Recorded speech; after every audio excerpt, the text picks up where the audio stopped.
Hey guys, tonight we begin with something dim, echoey, and far from cozy. You suddenly waking up in a Victorian asylum. The air smells faintly of lye mildew and something metallic you can't quite name. Your head is pounding. Your limbs feel heavy. And as you blink into focus, you realize you're not in your bedroom anymore.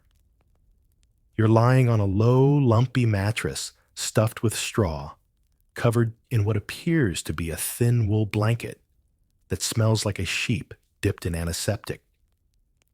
The light slanting in from the barred window above you is weak and gray. Welcome to your new reality, so before you get comfortable, take a moment to like the video and subscribe, but only if you genuinely enjoy what I do here. And while you're here, let me know in the comments where you're tuning in from and what time it is for you. I love seeing how far this sleepy little community stretches across the world. Now dim, the lights maybe turn on a fan for that soft background hum. And let's ease into tonight's journey together. You sit up groggy and immediately regret it. Your neck feels like someone stuffed it with iron filings, and your back's been bent into a question mark by the hard wooden slats beneath your mattress. There's a thick, scratchy tunic clinging to your body, brown, shapeless, and about 2 sizes too big. Your feet are bare. You wiggle your toes experimentally and find them encrusted with something that looks suspiciously like dried mud, or worse. The room is bare, no pictures, no furniture besides the narrow bed you're in, and a rusted iron commode tucked into the corner. The walls are a chalky shade of institutional beige. There's a small square window, too high to see out of properly, but you can just make out the corner of another brick building, through it as gray and foreboding as the one you're in. And then the sound that will become the signature tune of your days, hear a sharp jangle of keys, followed by heavy footsteps in the corridor outside. Someone is coming. You try to stand up and immediately realize the door has no handle on the inside. You're not getting out on your own. The footsteps stop. A small flap in the door opens just large enough to pass a tray through, and a pair of eyes peers in. They flick over you quickly, then disappear without a word. A second later, the flap shuts again, and the footsteps recede. No breakfast. No explanation. Welcome to your first morning as a resident. Now, if you're wondering how exactly you got here, the answer is murky. In Victorian England, being committed didn't necessarily require any actual illness. Maybe you had a bout of grief that lasted too long. Maybe you talked back to your husband. Maybe you were a little too interested in astronomy or liked writing poetry in the margins of hymnals. All good reasons to be labeled hysterical and shipped off to a place like this. Historians still argue whether the asylum system was born out of genuine concern or pure social control. The answer probably depends on whether you were the patient or the doctor. Your bed creaks as you shift again, trying to shake the numbness from your arms. There's a rusted hook high on the far wall where a straitjacket would hang if you needed calming. Or if someone simply decided you did. You're lucky today. The hook is empty. Outside the room, other voices begin to stir. Low moans, sudden shouts, a thud that sounds like a chair, or maybe a body hitting the floor. The walls aren't thick enough to keep the noises out. One man is laughing high-pitched and staccato. Another is sobbing. Somewhere nearby, someone is singing a hymn in a broken, breathless whisper. You shuffle toward the door and place your palm against it. Cold, solid, very much locked. You knock once. Nothing. You knock again, louder this time. After what feels like an hour, you hear the footsteps return.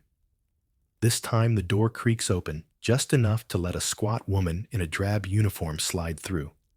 She eyes you warily. Up, she says curtly. You stand. She holds out a cloth bundle. Strip. You hesitate. She doesn't. Now. And so begins your first cleansing. You're marched down a hall of staring eyes, past rows of other patients, some wrapped in blankets like burritos, others pacing back and forth in slow, anxious figure eights. A few look directly at you, their expressions unreadable. You wonder if they started out as confused as you did. The bathing room is tiled cold and smells strongly of carbolic soap.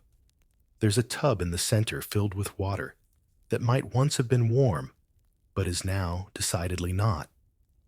Two attendants stand beside it, wooden brushes in hand.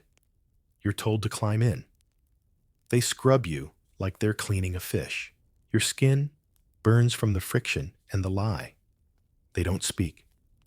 You bite your tongue to keep from shouting.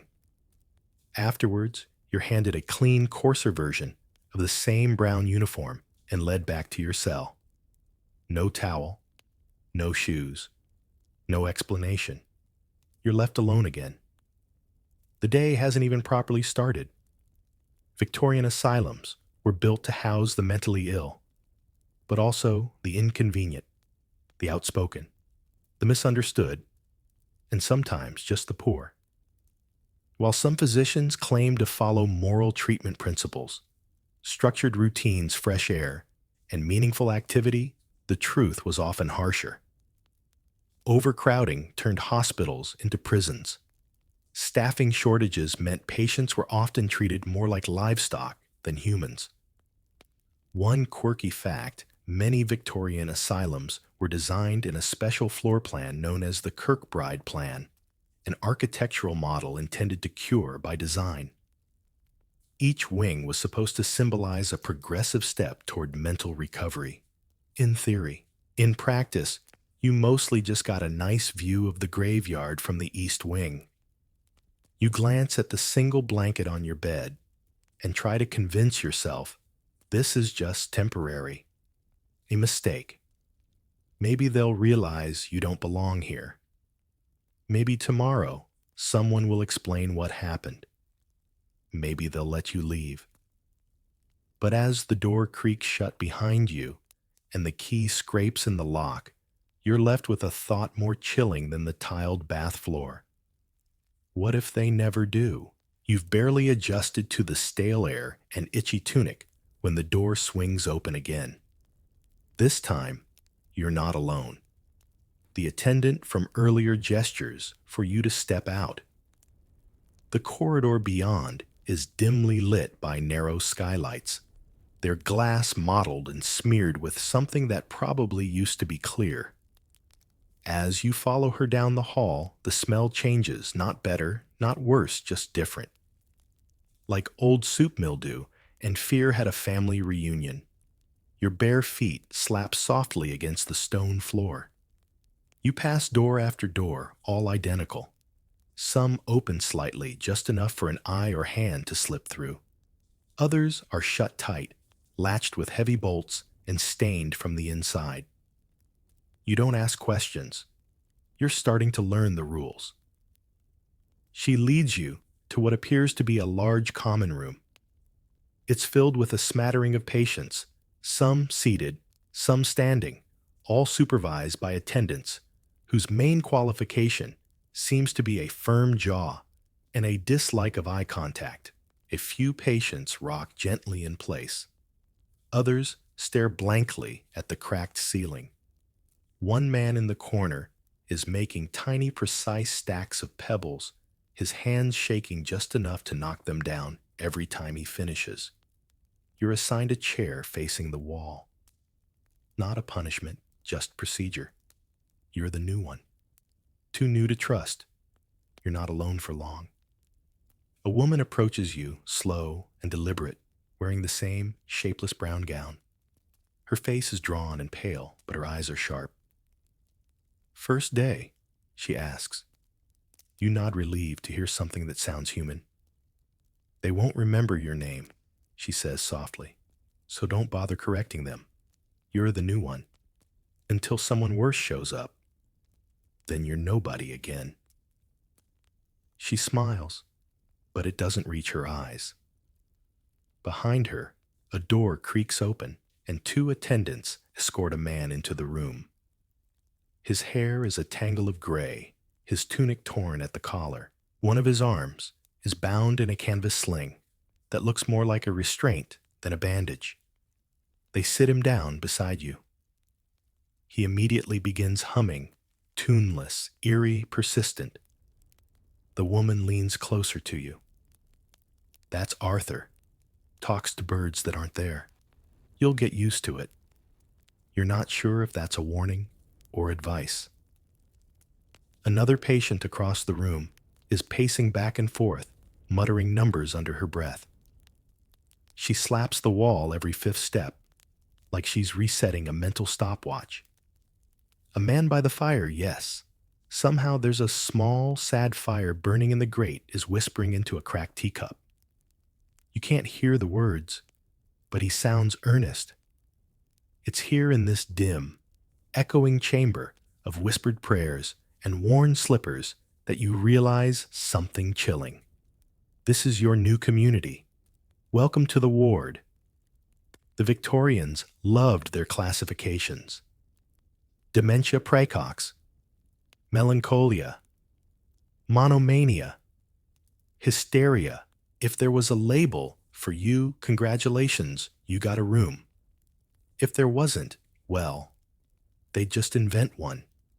Historians still argue whether this was genuine progress in understanding the mind or just bureaucratic madness with nicer handwriting. Patients were divided by gender, but also by perceived severity. Quiet wards for the manageable, excitable wards for the noisy, criminal for those judged beyond redemption. You're not sure which one you're in, but judging by the humming and pebble stacking, you're somewhere in the middle. Every so often, an attendant walks by with a clipboard. They glance at you, scribble something, and move on. You wonder what they wrote. Responsive, agitated stares, too much. The woman beside you chuckles quietly. They used to write down how many times we blinked in an hour. Said it helped them chart our moods. Another staff member announces it's time for exercise. Not the healthy, invigorating kind, more like a supervised shuffle through a fenced garden that used to be pleasant before the weeds declared independence. You're ushered out with the rest. The air outside is colder than expected and smells faintly of soot. The sky is slate gray, and the trees, what's left of them, lean like they're trying to escape the soil. A high stone wall surrounds the perimeter. There's no escaping that either. You walk in slow loops around the gravel path, watched from every angle. Talking is discouraged. Staring is tolerated. One patient tries to climb a tree. Two attendants rush over and drag him down. He doesn't scream. He just starts laughing, which is somehow worse. You glance at the far corner of the yard and notice a small iron gate padlocked. Beyond it, a separate courtyard. Nicer grass, benches, no fence. You ask the woman beside you what it is. Private yard for the sane enough ones, she says. The ones with money. Ah, of course. The class divide in Victorian asylums was as sharp as the keys the orderlies carry. Wealthy patients received individualized treatment, private rooms, and actual communication with doctors.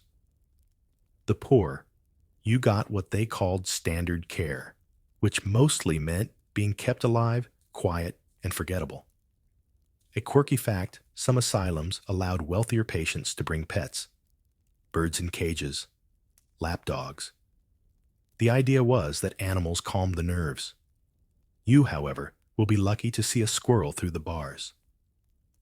After a long hour of walking in silence, you're herded back inside.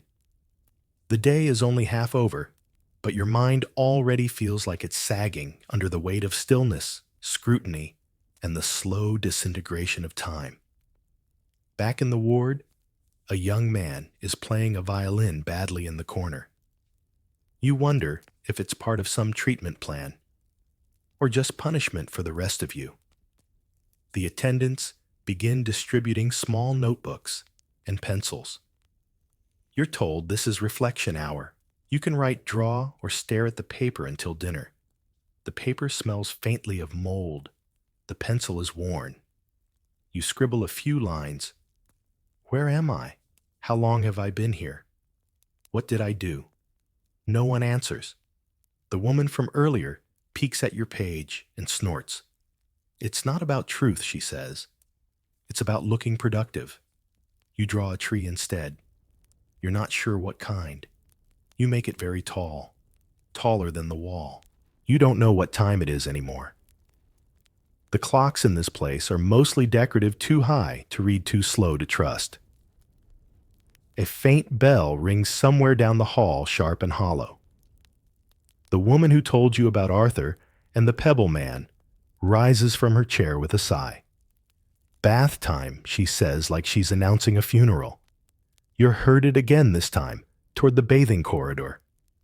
The line forms fast, and you quickly realize it's not optional. Everyone gets washed. Everyone gets the same treatment. Whether you screamed in the courtyard or sat politely during reflection hour, the water doesn't care. Neither do the attendants. You're shuffled into a side room where 3 patients already wait, shivering, expressionless, resigned. One is mumbling something over and over. You catch the words cold and snake repeated in rotation like a broken music box. Then you hear it, the splash of water into metal. Not gentle splashing, the kind that says industrial, impersonal, indifferent. You're brought into the main room. The tub isn't ceramic or charmingly claw-footed like something from a museum. It's tin-dented and large enough to soak 1 adult, but just barely. A pipe juts out from the wall above it, and from it gushes a flow of water that's somehow both icy and greasy.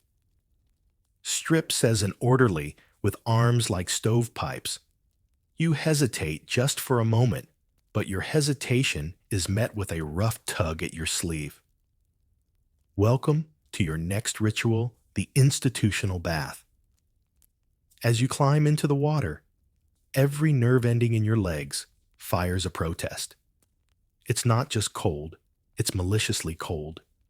You sit teeth clacking while the attendant dumps a bucket of water over your head and starts scrubbing with a stiff bristled brush. The soap stings. Your scalp burns. Your skin feels flayed by the time it's over. You're not offered a towel, just a stained, too-thin smock and instructions to dress and stand against the wall.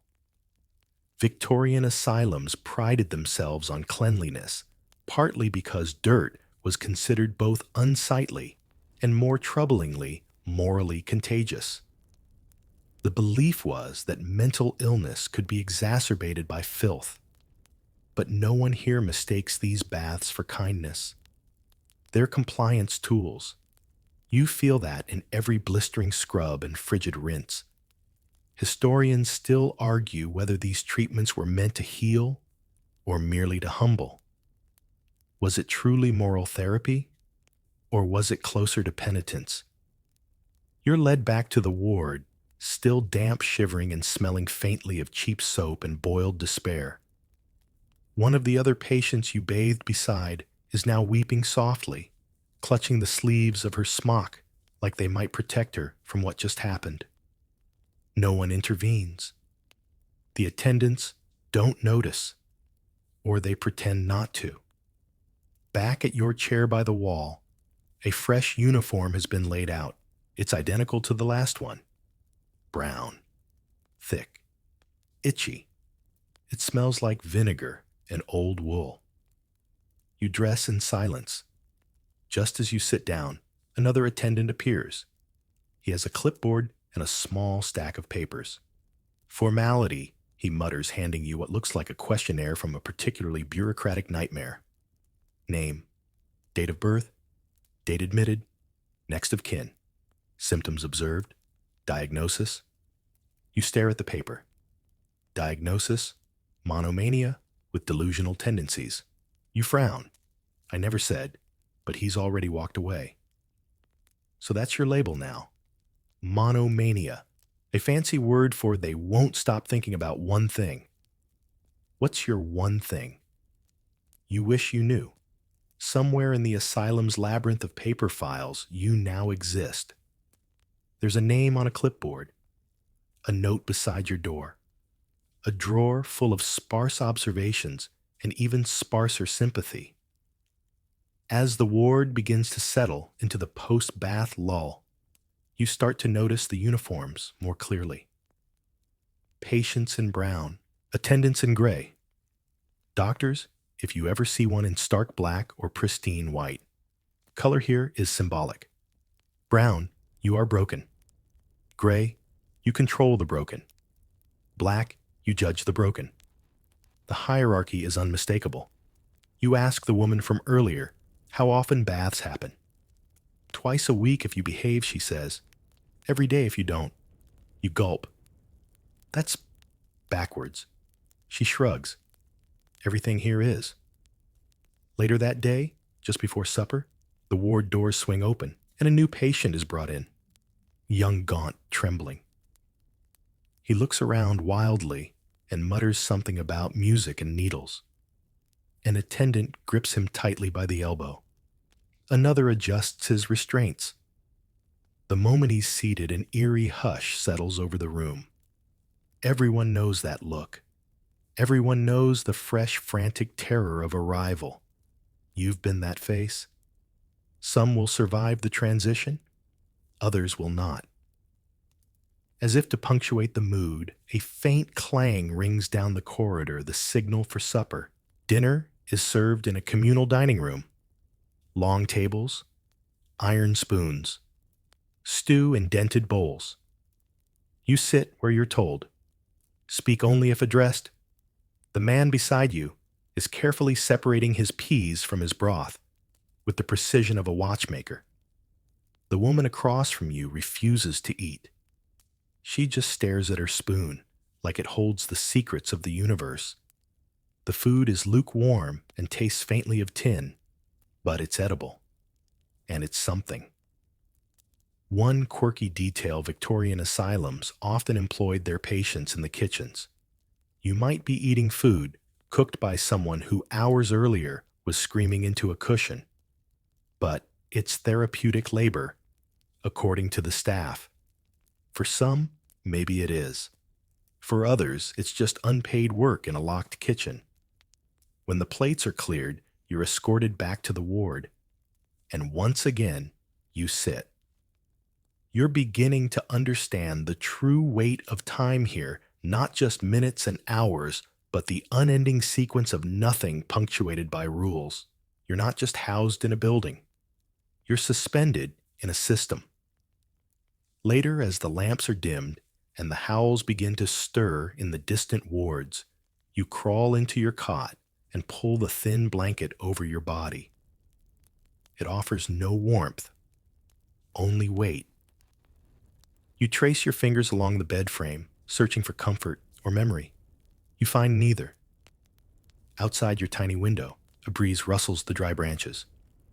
It's the most natural sound you've heard all day. Sleep comes slowly, reluctantly, but eventually it comes. Because tomorrow you'll wake up in the same itchy gown, eat the same thin stew, and bathe in the same biting water. And the strangest part, you're already starting to get used to it. You wake to sound, not a bell this time, but a scream. Sharp, wet, sudden. Somewhere down the hall, someone is losing their mind in real time. You lie perfectly still on your straw-stuffed mattress and let it wash over you. The scream doesn't rise again, but it doesn't leave either. It stays echoing inside your ribs like a distant kettle you forgot to take off the boil. Then come the footsteps. 2 sets. Heavy, moving quickly. You can hear the muffled scuffle as attendants subdue the screamer. No ceremony, no soothing voices, just a grunt and a crash, like furniture being overturned. Then silence again. Thicker this time. You sit up slowly. The room is still your room. Bare beige, featureless. The barred window now glows with a faint, indifferent light. Morning, probably, though it might just as well be late afternoon. Your sense of time is dissolving another small, inconvenient part of you that's evaporating here. Soon after, the corridor fills with the sounds of locks turning boots, thudding orders, barked with the tone of someone who stopped caring a long time ago. Doors creak open, one by one. Yours is last. The woman from yesterday greets you with a tired nod. "Welcome back to the living," she murmurs. You wonder how many didn't wake up this morning. She points at the far corner of the ward. That was Miss Elkins. She hears voices. Last week she tried to dig through the wall with a spoon.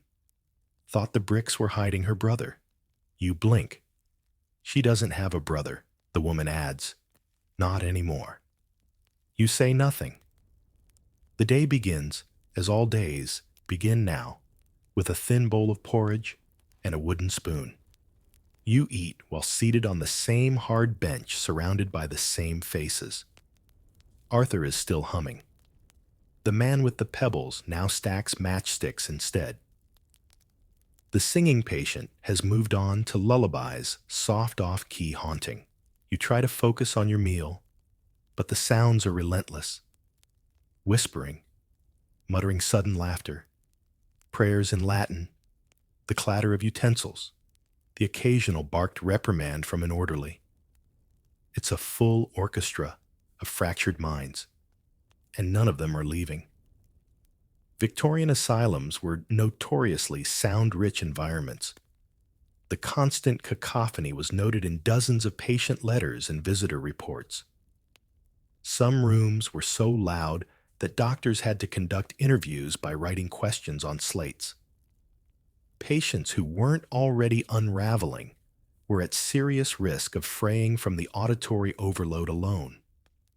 Historians still debate the exact cause of the dramatic rise in certified lunatics during this era. Was it increased awareness, broader diagnostic criteria, or just a more convenient method of institutionalizing the inconvenient? The line between madness and misbehavior was razor thin, especially for women. Your gaze drifts toward the women's wing, partially obscured by a thick wooden door with a stained glass transom that once looked quaint, now cracked and dusty. You haven't been allowed past it. But rumors swirl, carried on the lips of whispering patients. That ward is different. More rules, more silence, more screams at night. Hysteria, the woman beside you says when she notices your stare.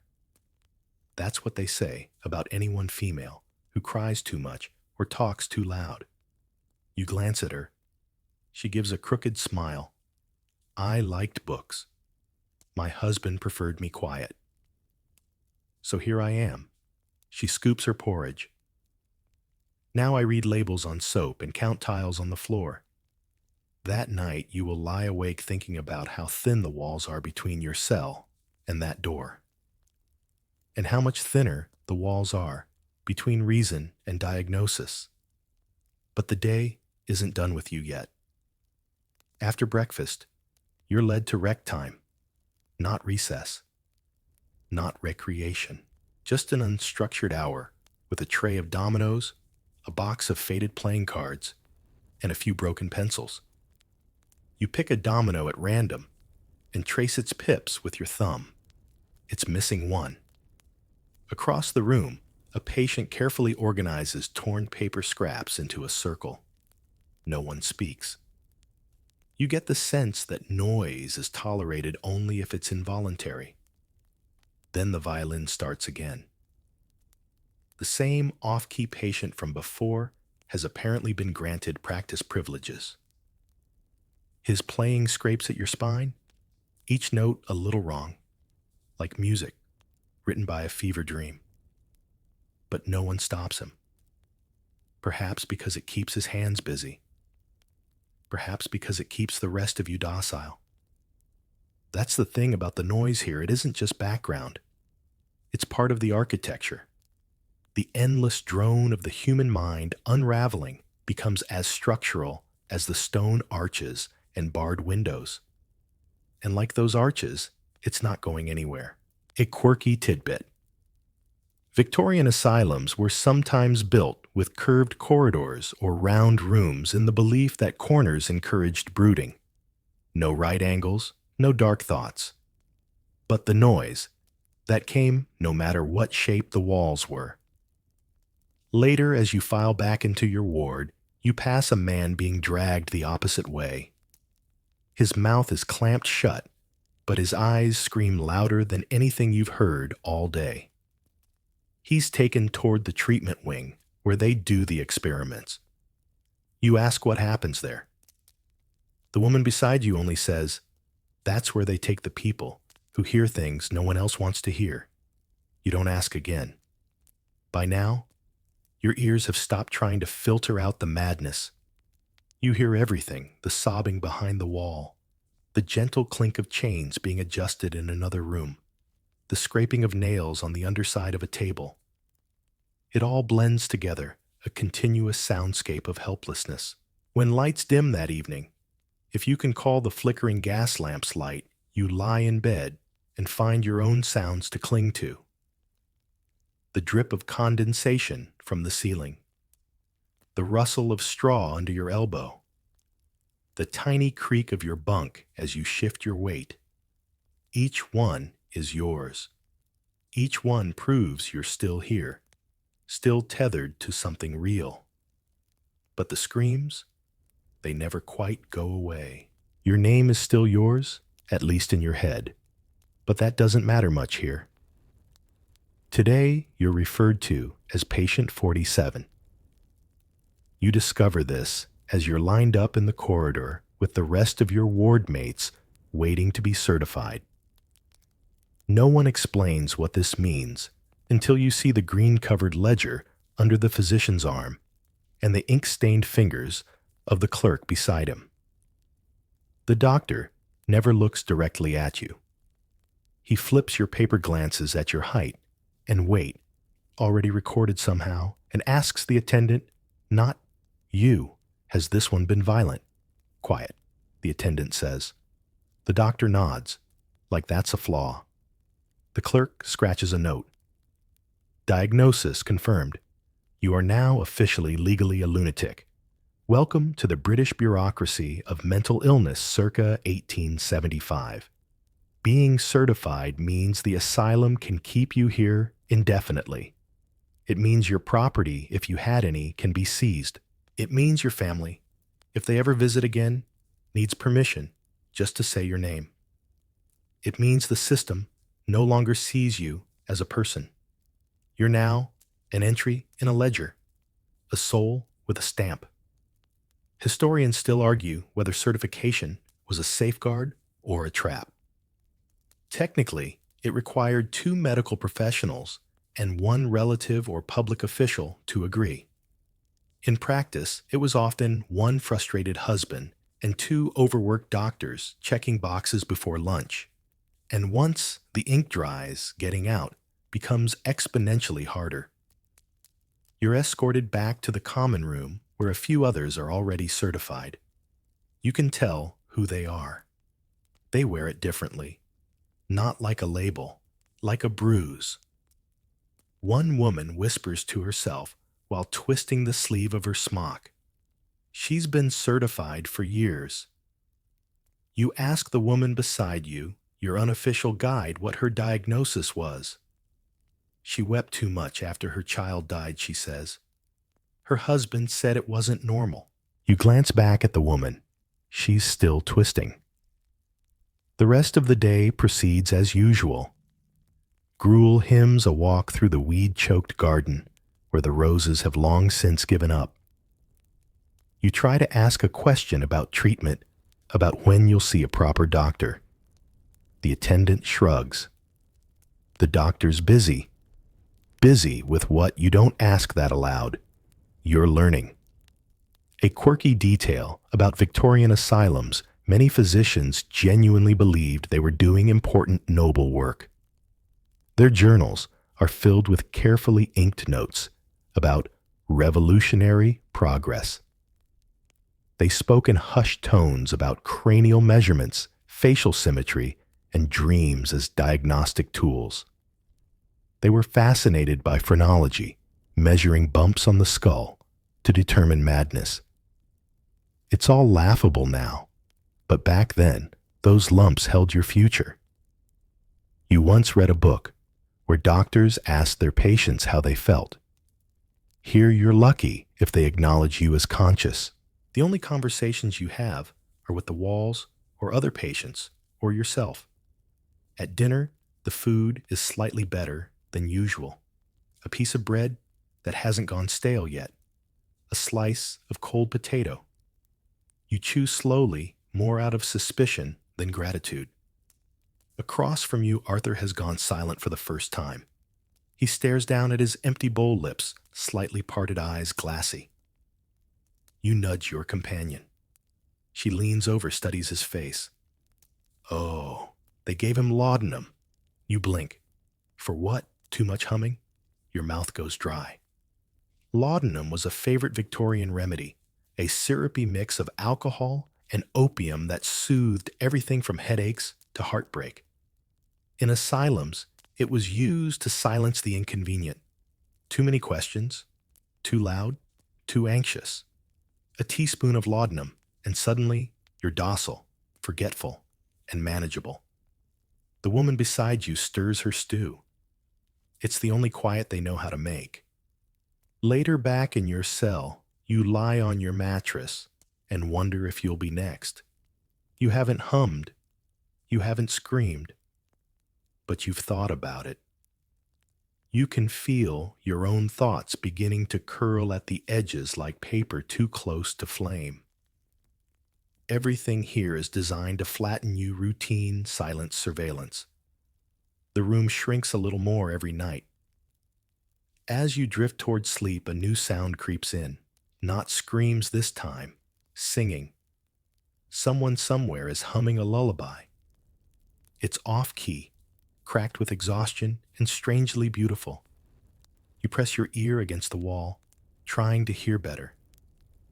The words are muffled, but the tune is one you recognize from childhood. You hum along so softly that not even the rats could hear. It's the first moment of calm you've felt in days. The woman on the other side finishes the song. There's silence for a beat. Then just before it ends, "I remember your name," she whispers through the wall. And then nothing. Your breath catches. Because in a place like this, where names are erased and identities boiled down to bed numbers and medical forms, hearing your own name even once is enough to remind you who you are. For tonight at least, you're woken again by footsteps. Not the usual measured clomp of boots, but the quick shuffle of softer soles. When your door swings open, two attendants are already inside, one holding a long leather strap. Up, one says. You obey. You've learned there's no reward for resistance, only a new bruise, in a place no one checks. They escort you down a different hall this time, one you haven't seen before. It's narrower, colder. The lamps flicker with less enthusiasm here. The walls are closer together, as though the building itself is holding its breath. You're led to a room labeled attendants' quarters. But that's not where you're going. To the left, through a heavy door with peeling paint, is a small room with a wooden chair bolted to the floor, leather straps on the arms, a drain in the floor. No windows. You stop. The air here smells like vinegar and sweat. The taller attendant gestures. Sit. You glance at the chair. Why he sighs. You're due for restraint evaluation. You hesitate. He steps forward. You sit. The straps go around your wrists, then your ankles. Not tight at first, but tight enough to make a point. Standard procedure, he says. He means we'll decide whether you're dangerous, even if you've never raised your voice. Victorian attendants were not nurses, not therapists. They were keepers, custodians of calm enforcers of order. Most were untrained men, hired for their size and their ability to follow instructions without asking too many questions. Your evaluation begins. A doctor arrives, clipboard, monocle. He asks you to smile. You do. He frowns. Repeat this phrase. He says, "The moon is made of green cheese." You do. He frowns again. Do you believe it? You shake your head. He writes something down. Then he asks, "What day is it?" You don't know. Who is the queen? That one, you answer. Victoria, of course. But he doesn't nod. He just writes. He tests your reflexes, your pupils. He shines a lantern into your eyes for too long. He smells of ink and chalk and condescension. The evaluation ends not with a decision, but a sigh. He nods to the attendants. Return this one. Mild. Watch for dissociation. You're not sure what that means. The attendants don't explain. You're unstrapped, marched out, and sent back to your ward. Later, you hear what happened to the man evaluated yesterday. The straps didn't come off, not for a week. That night, during supper, you try to ask your tablemate what dissociation means. She shrugs. It means they think you're not all there. You raise your eyebrows, which is ironic, she adds, considering how hard they work to break you into pieces. You wonder again about the attendants, why they do what they do. You've noticed that some are just bored, others are cruel, but the worst are the ones who believe they're helping. You meet one of those next. The evening activity is reading hour. Not for you, of course. One of the attendants reads to the ward from a large book of moral fables. You sit in a semicircle, legs crossed, listening to a story about a wayward boy who learned discipline through hard work and mild beatings. The attendant reads with enthusiasm. He glances up often to ensure you're all absorbing the lesson. His eyes settle on you. He smiles. You're new, he says afterward, pulling a chair close. I can always tell. You nod. You're lucky to be here, he continues. You get structure, safety, rules. You want to say, I had those already. But you don't. He tells you about a man he used to supervise who believed he was a cat. We cured him, he says proudly. No more purring, no more scratching. You ask what happened to him. He doesn't talk anymore, he says, but at least he's not pretending. You stare. He pats your shoulder gentle as a falling brick. You'll do well. Just remember not to make waves. And with that, he stands and leaves. Historians often discuss the ambiguity of asylum staff. Were they sadists, saints, or something in between? Victorian records are full of glowing praise for attendants who maintained calm and upheld discipline. But behind those words are bruises, restraints, and punishments disguised as care. A fringe tidbit in one Yorkshire asylum attendants were awarded bonuses if their ward had fewer than 3 outbursts a month. Patients were starved, sedated, or isolated to meet those quotas. Silence was profitability. That night, you overhear a conversation between 2 patients in the next bunk. They said, I threatened the nurse. One whispers, I dropped a spoon. Silence. Then do you think we'll ever leave? The other voice says nothing. Because here's the truth, you're not really meant to leave. Victorian asylums kept careful records of admittances, but far fewer of discharges. For many, this was a one-way trip. Some were released after years, minds and bodies half erased. Some were buried on the grounds, headstones etched with initials and nothing more. And some just vanished into the record's paper ghosts in a file drawer no one opens.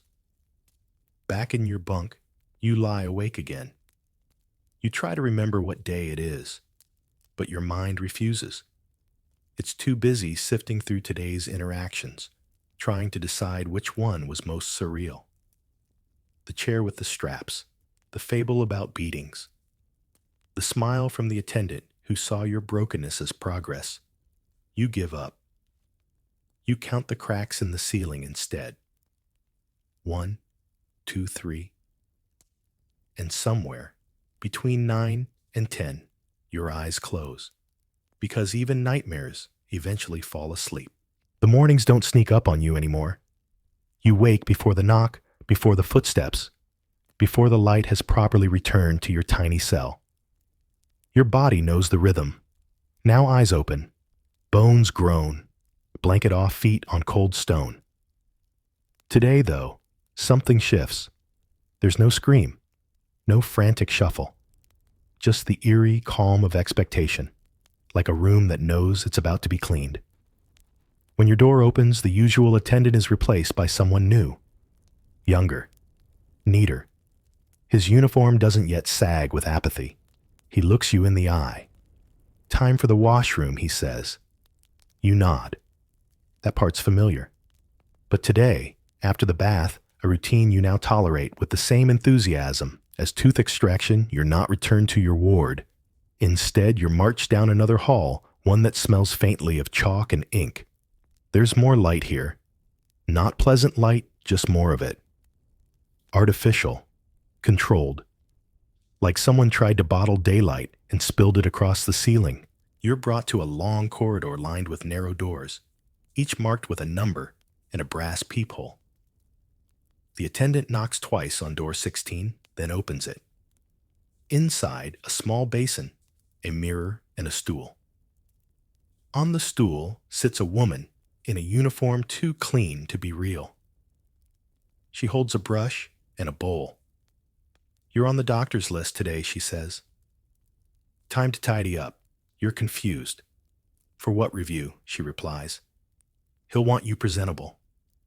So begins your first grooming since you arrived.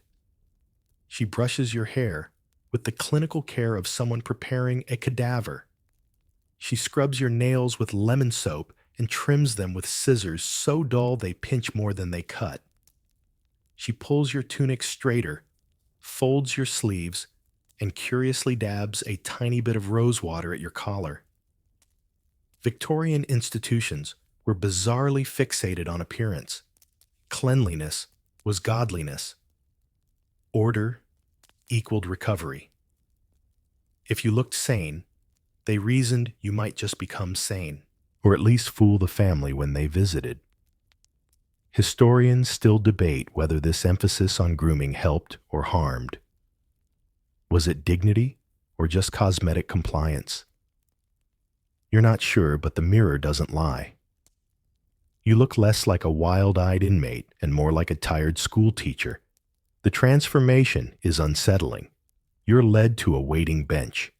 2 others sit beside you, both dressed, both twitching slightly. One's mumbling the Lord's Prayer in Latin. The other chews her sleeve and avoids eye contact. The door at the end of the hall opens. The doctor will see you now. You're taken into a modest office oak desk leather chair, shelves filled with books whose titles include words like melancholia, phrenopathy, and rest cure. The doctor behind the desk is older, bearded, and dressed with the sort of precision that suggests he never dresses himself. He doesn't greet you. He points to the chair. You sit. He reads from your file in silence for a full minute.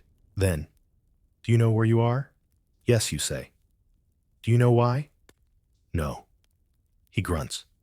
"Do you hear voices?" You hesitate. Just the ones I'm supposed to. He doesn't smile. Have you had improper thoughts? You blink.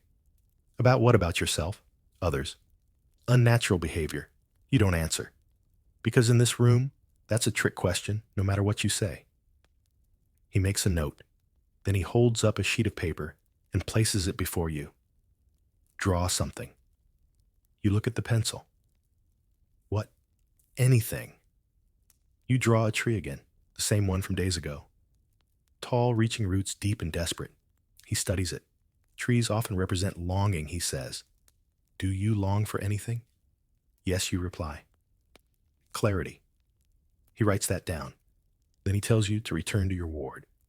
No diagnosis, no feedback, just a door reopening. As you leave, you spot the label on the file he closed. Patient 47. Watch for flattening affect. You make a mental note to look that up. If only there were books here that weren't sermons. When you return to the ward, the woman beside you notices your slightly cleaner look. Doctor review, she asks. You nod. Did he ask about thoughts? You nod again. She smiles bitterly. They're obsessed with thoughts, but not your feelings. Never your feelings. You ask why. Because feelings are messy, she says, and they can't strap those down. The day proceeds with its usual blend of structured emptiness, a session of button sorting a walk around the perimeter yard, a hymn sung so badly even the pigeons leave the eaves. But you're distracted. You start watching the attendants. How many keys they carry. Which ones unlock which doors. You time their rounds. You notice the one with the limp walks, slower, always starts with the women's ward, always ends with the treatment room. Not that you're planning anything. Not yet.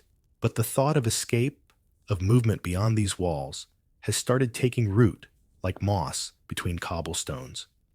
A quirky tidbit, some Victorian asylums experimented with open-door policies, letting certain trusted patients roam the grounds. But those patients were usually rich connected or very good at pretending. You sadly are none of the above. That night, you're visited again by the lullaby singer. Not in person, just her voice drifting faintly through the wall. This time, it's a new tune. One you don't know, but which makes your throat tighten anyway. When it ends, she whispers again. Tomorrow is the feast. You whisper back, what feast? But there's no answer. You fall asleep, wondering if you imagined it, or if you're finally starting to hear voices. If so, at least they're kind. You wake not to a scream, not to a key turning in a lock, but to a smell, yeasty, warm, oddly comforting. Bread, real bread. Your eyes snap open. It's the first scent of anything approaching goodness since you arrived, and it stirs something primal in you. Hunger, yes, but also memory. Something outside these walls. When your door creaks open, the corridor smells different too. Less like mildew and bleach, more like a very sad attempt at a celebration. There are garlands, if you can call them, that looped from gas sconces down the hallway. Made of old newspaper strips, knotted string, and the occasional dried flower. Not enough to be cheerful, just enough to be unsettling. It's the feast your neighbor whispers, slipping into line beside you. St. Dymphna's Day.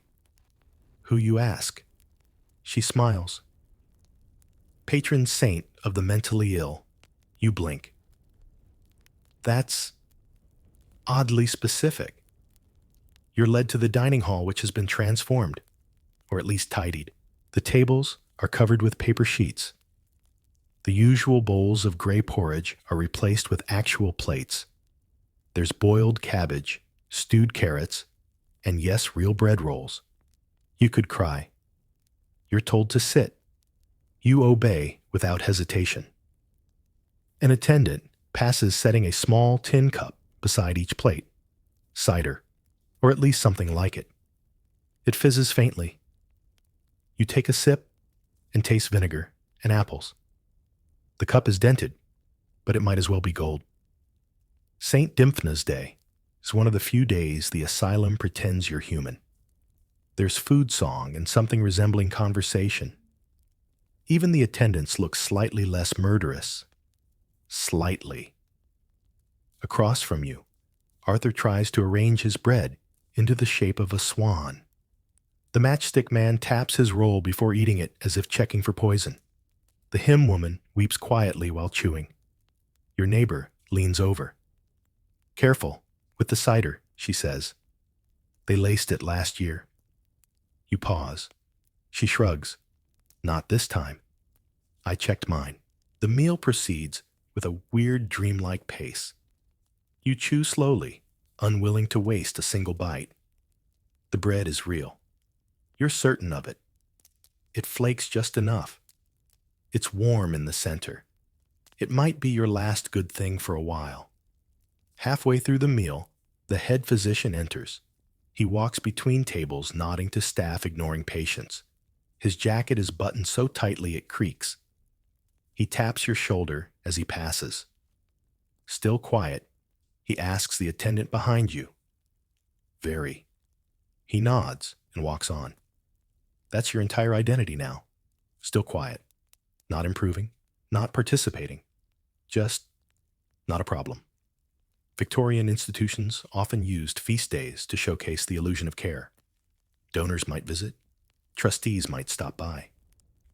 On paper, these events were proof that patients were happy, thriving, rehabilitating. In practice, it was one afternoon of thin smiles and lukewarm potatoes. Historians still argue whether these feasts were moments of respite or cleverly disguised manipulation. One bright spot in an endless void, or the perfect reminder of what you'll never have consistently choice celebration connection. A fringe detail. Some asylums had full bands made up of patients. Trumpets, drums, flutes, all conducted by a physician who believed in moral harmony. The result? Slightly off-key marches that made everyone tense but were praised in newsletters as progressive therapy. After lunch, the entertainment begins. You're shepherded into the main hall, a high-ceilinged room with cracked molding and faded murals of biblical scenes. An orderly wheels out a gramophone. It wheezes into life, playing a scratchy waltz that sounds like it's trying very hard not to die. The attendants clap. The patients stare. Then, unbelievably, one of the orderlies starts to dance. Just a simple step touch, but still he's dancing. Another joins him. Soon, they coax two patients up. They shuffle in stiff circles, like wind-up toys, half-wound. There's applause. You join it more out of confusion than joy. Your neighbor nudges you. They're watching. You glance up. Sure enough, the staff has stepped back. They're observing, taking notes. You realize this isn't about the feast. This is about behavior. Dance, she says quietly. Just a little. They'll write that you're participating. It helps. So you do. Awkwardly. Stiffly. A few shuffles forward, a slow turn. It's enough. The clipboard in the corner scribbles something. Participates in communal activity. Likely to improve. You stop dancing the moment the music ends. The gramophone wheezes into silence. There's a moment where no one knows what to do. Then, an attendant claps once. Back to wards. Just like that, the spell breaks. You're marched back single file. The hall smells like bread and disappointment now. In your cell, the blanket is folded. Your straw mattress has been shaken out. A small red flower, plucked from somewhere sad, sits on your pillow. You stare at it. You don't touch it. You just sit beside it until night falls. Later, the lullaby returns. Different again. You don't recognize the melody, but it sways like a boat on gentle waves. Your heart tightens. You wait for the whisper. This time it comes from below. A new voice. Male. Creaky. Raw. Don't trust the second floor, it says. They watch from the vents. You hold your breath. You say nothing. Victorian asylums were often built with hidden tunnels and spy passages used to observe patients without being seen. Some of them are still there in crumbling ruins. Forgotten corridors. One-way mirrors. Hollow walls. You glance at your vent. It hums faintly. Is it just the pipes? Or are you being watched? Either way, you whisper back, I'm listening. Because in here, even paranoia might be a form of connection.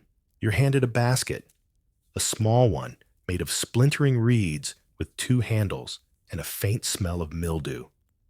Inside thread, needles, scraps of muslin. Next to you, others receive similar kits. Some get wire and pliers. Others polishing cloths and old brass buttons. One patient grins broadly at a pair of scissors before an attendant snatches them back. Today is for work, someone announces. Occupational therapy, they call it. But you quickly learn this is not about therapy. It's about movement, silence, being too busy to rebel. Your neighbor has already started stitching. You watch as her fingers weave neat little X's across a linen scrap. It looks like a repair, not a decoration. You look down at your own. No instructions. Just a faint understanding that you're meant to make something. Start with a hem, she murmurs. So you try. The thread frays. The needle stabs. The fabric bunches. A voice scolds from behind you. Mind your hands. You realize the attendants are watching again, quietly, steadily, not intervening unless someone fumbles too much or sits too still. Victorian asylums embraced productive activity. Basket weaving, sewing, floor polishing, paper flower making. Tasks that required focus but not thought. Creativity but no expression. It was supposed to be calming. And for some, maybe it was. But to you, it feels like detention with better lighting. You manage a crude patch. It's ugly, but complete. No one praises it. No one even looks. Next to you, Arthur is rebraiding a length of yarn. His lips move in a pattern that doesn't match the motion of his hands. Across the room, a man with trembling fingers is trying to glue torn paper into something vaguely resembling a rooster. Or perhaps a map. Hard to tell. The staff observes with eerie stillness. They don't smile. They don't speak unless something breaks. They just log who complies and who resists. You look back at your neighbor. What happens if you don't do it? She doesn't look up. They decide you're regressing. And then they escalate. You don't ask what that means. You suspect you'll find out soon enough. By mid-morning, your fingertips are sore. The muscles in your neck feel like they've been twisted into knots. You've stitched 3 crooked rows, tied 2 uneven knots, and rethreaded your needle 6 times. The fabric is damp from your palms. It doesn't matter. You keep going. Because you can feel the eyes on you. Not just the attendants, but the other patients too. And this is something you hadn't considered. Surveillance isn't always top-down. In here, everyone is watching everyone else. Whisper networks operate in silence. A slow nod across the room means someone was sedated. A look toward the floor means someone didn't come back from the bath. Every action is observed, cataloged, judged not just by staff, but by the very people locked up beside you. It's exhausting. A quirky tidbit. Some Victorian asylums employed patients to rate each other's behavior. An early form of peer surveillance. Gold stars for helpfulness. Black marks for agitators. It was hailed as self-governance. It was actually just cheaper than hiring more staff. Just before lunch, you're allowed to display your work. An orderly walks past each table, glancing at the results. He pauses at yours. Hems uneven. You nod. Keep at it. That's it. No punishment. No praise. Just the quiet declaration that your output is being measured. As you're dismissed, you catch a glimpse of a box near the door filled with all the scraps from days past. Broken baskets, frayed ribbons, half-sewn dolls. None of it was saved. None of it was ever going to be. You realize something chilling. The product was never the point. The point was the process. Keep your hands moving, keep your head quiet. You whisper to your neighbor as you leave, "Why do they make us do this?" She smiles, thread still wrapped around her fingers, so you don't remember what else you could be doing. The afternoon passes in a strange haze. The ward is quieter than usual. No violin, no pacing. Even the humming has subsided. You find yourself fidgeting your fingers, twitching desperate for something to hold. Not because you want to sew, but because you've been conditioned. The silence feels unsafe now, as if idleness might draw attention. And that too is the therapy. You start tearing a thread from your sleeve. Carefully, one loop at a time. Somewhere down the hall, someone coughs, then sobs, then stops. An attendant walks by. You hide the thread under your heel. Victorian Asylums recorded everything.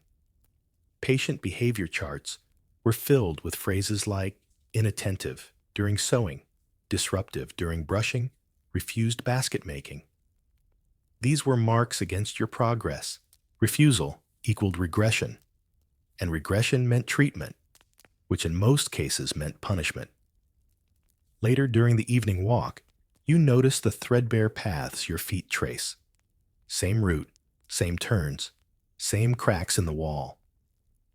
You ask softly, what would happen if someone refused to walk? Your neighbor glances around. Depends who's on duty. Worst case, she shrugs. Isolation, bed straps, or they take your shoes for a week. You laugh. You didn't mean to. Barefoot in the garden. You don't laugh again. As dusk falls, you lie in your cot and examine your hands. The fingers are still twitching, still wanting thread, still stuck in the rhythm of that morning. You wonder how long it would take for the habit to become permanent. How many days of stitching it takes to forget you once read books, tied laces, held hands. Your neighbor says from across the dim room, the trick is to do just enough. Not well, just enough. You nod, though she can't see you, because the lesson has settled in. Do the task. Not well, not terribly. Just enough to be forgotten. The walk today is different. It's colder. Not by much, but enough that your breath briefly fogs the glass as you pass the narrow window near the stairwell. That's the only window you ever get close to anymore. The others are higher barred or simply painted shut. You're led with the usual silent procession out into the gardens. Fresh air is essential, the attendant says, as if quoting scripture. You've heard it before?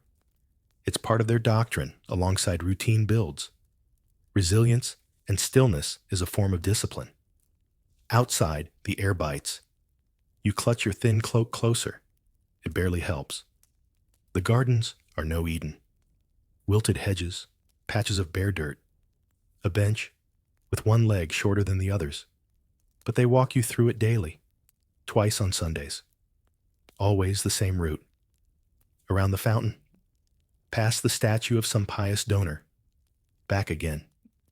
You start counting steps, 123 to the bench, 67 around the rose bed, 3 back from the rusty gate. Numbers keep your mind from unraveling. This is what they call the moral treatment. In theory, it's supposed to calm you, connect you to nature, bring you closer to sanity by reminding you of routine beauty and silence. But there's no beauty here, just chill winds, cracked paths, and the scent of wet leaves and old regret. A fringe belief from the era insisted that fresh air could cure melancholia. Doctors wrote extensively about the healing power of landscape manicured grounds, symmetrical gardens, wide skies. In practice, those grounds were often patrolled, fenced, and watched from hidden windows. As you pass a bench, an attendant barks, "No sitting today. Keep moving." You nod, teeth clenched. Your knees ache. The hem of your gown is already soaked through with dew. Ahead, Arthur is muttering something about birds again. You follow behind him, breathing in short, measured puffs. Suddenly, a gust of wind knocks over a stack of empty flower pots near the gardener's shed. The sound is sharp, unnatural. You flinch. A few patients startle, one screams. Within seconds, the walk is over. Back inside snaps the lead attendant. You're herded in like sheep chased by wolves. The doors slam behind you with too much force. Back in the ward, you're handed a dry smock and told to change. No privacy, no pause, just more routine. The afternoon stretches into more reflection hour, which is just sitting still and being watched. You stare at the floor and try not to blink too often. Someone once told you that excessive blinking could be marked as a symptom. Later at supper, you're told the doctor will join tomorrow's walk. That's a big deal. His presence is rare and always symbolic. Why, you whisper to your neighbor. To check the moral treatment, she replies. He wants to see if we look peaceful. Peaceful.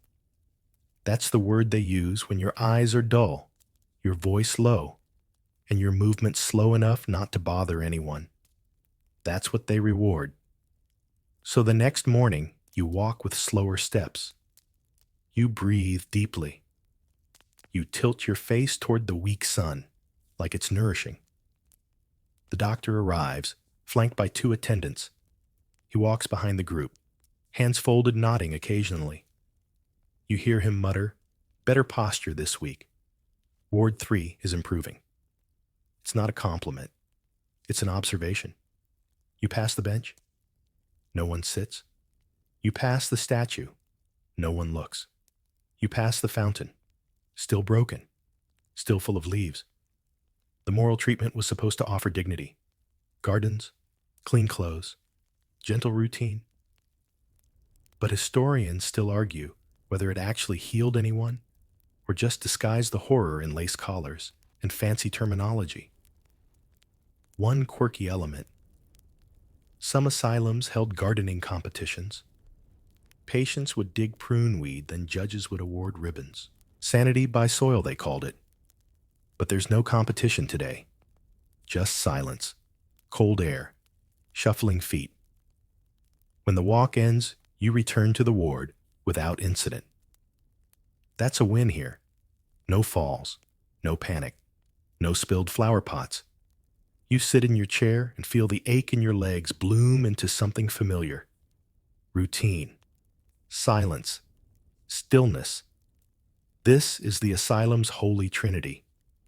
Later that evening, you overhear a conversation between two attendants near the stairwell.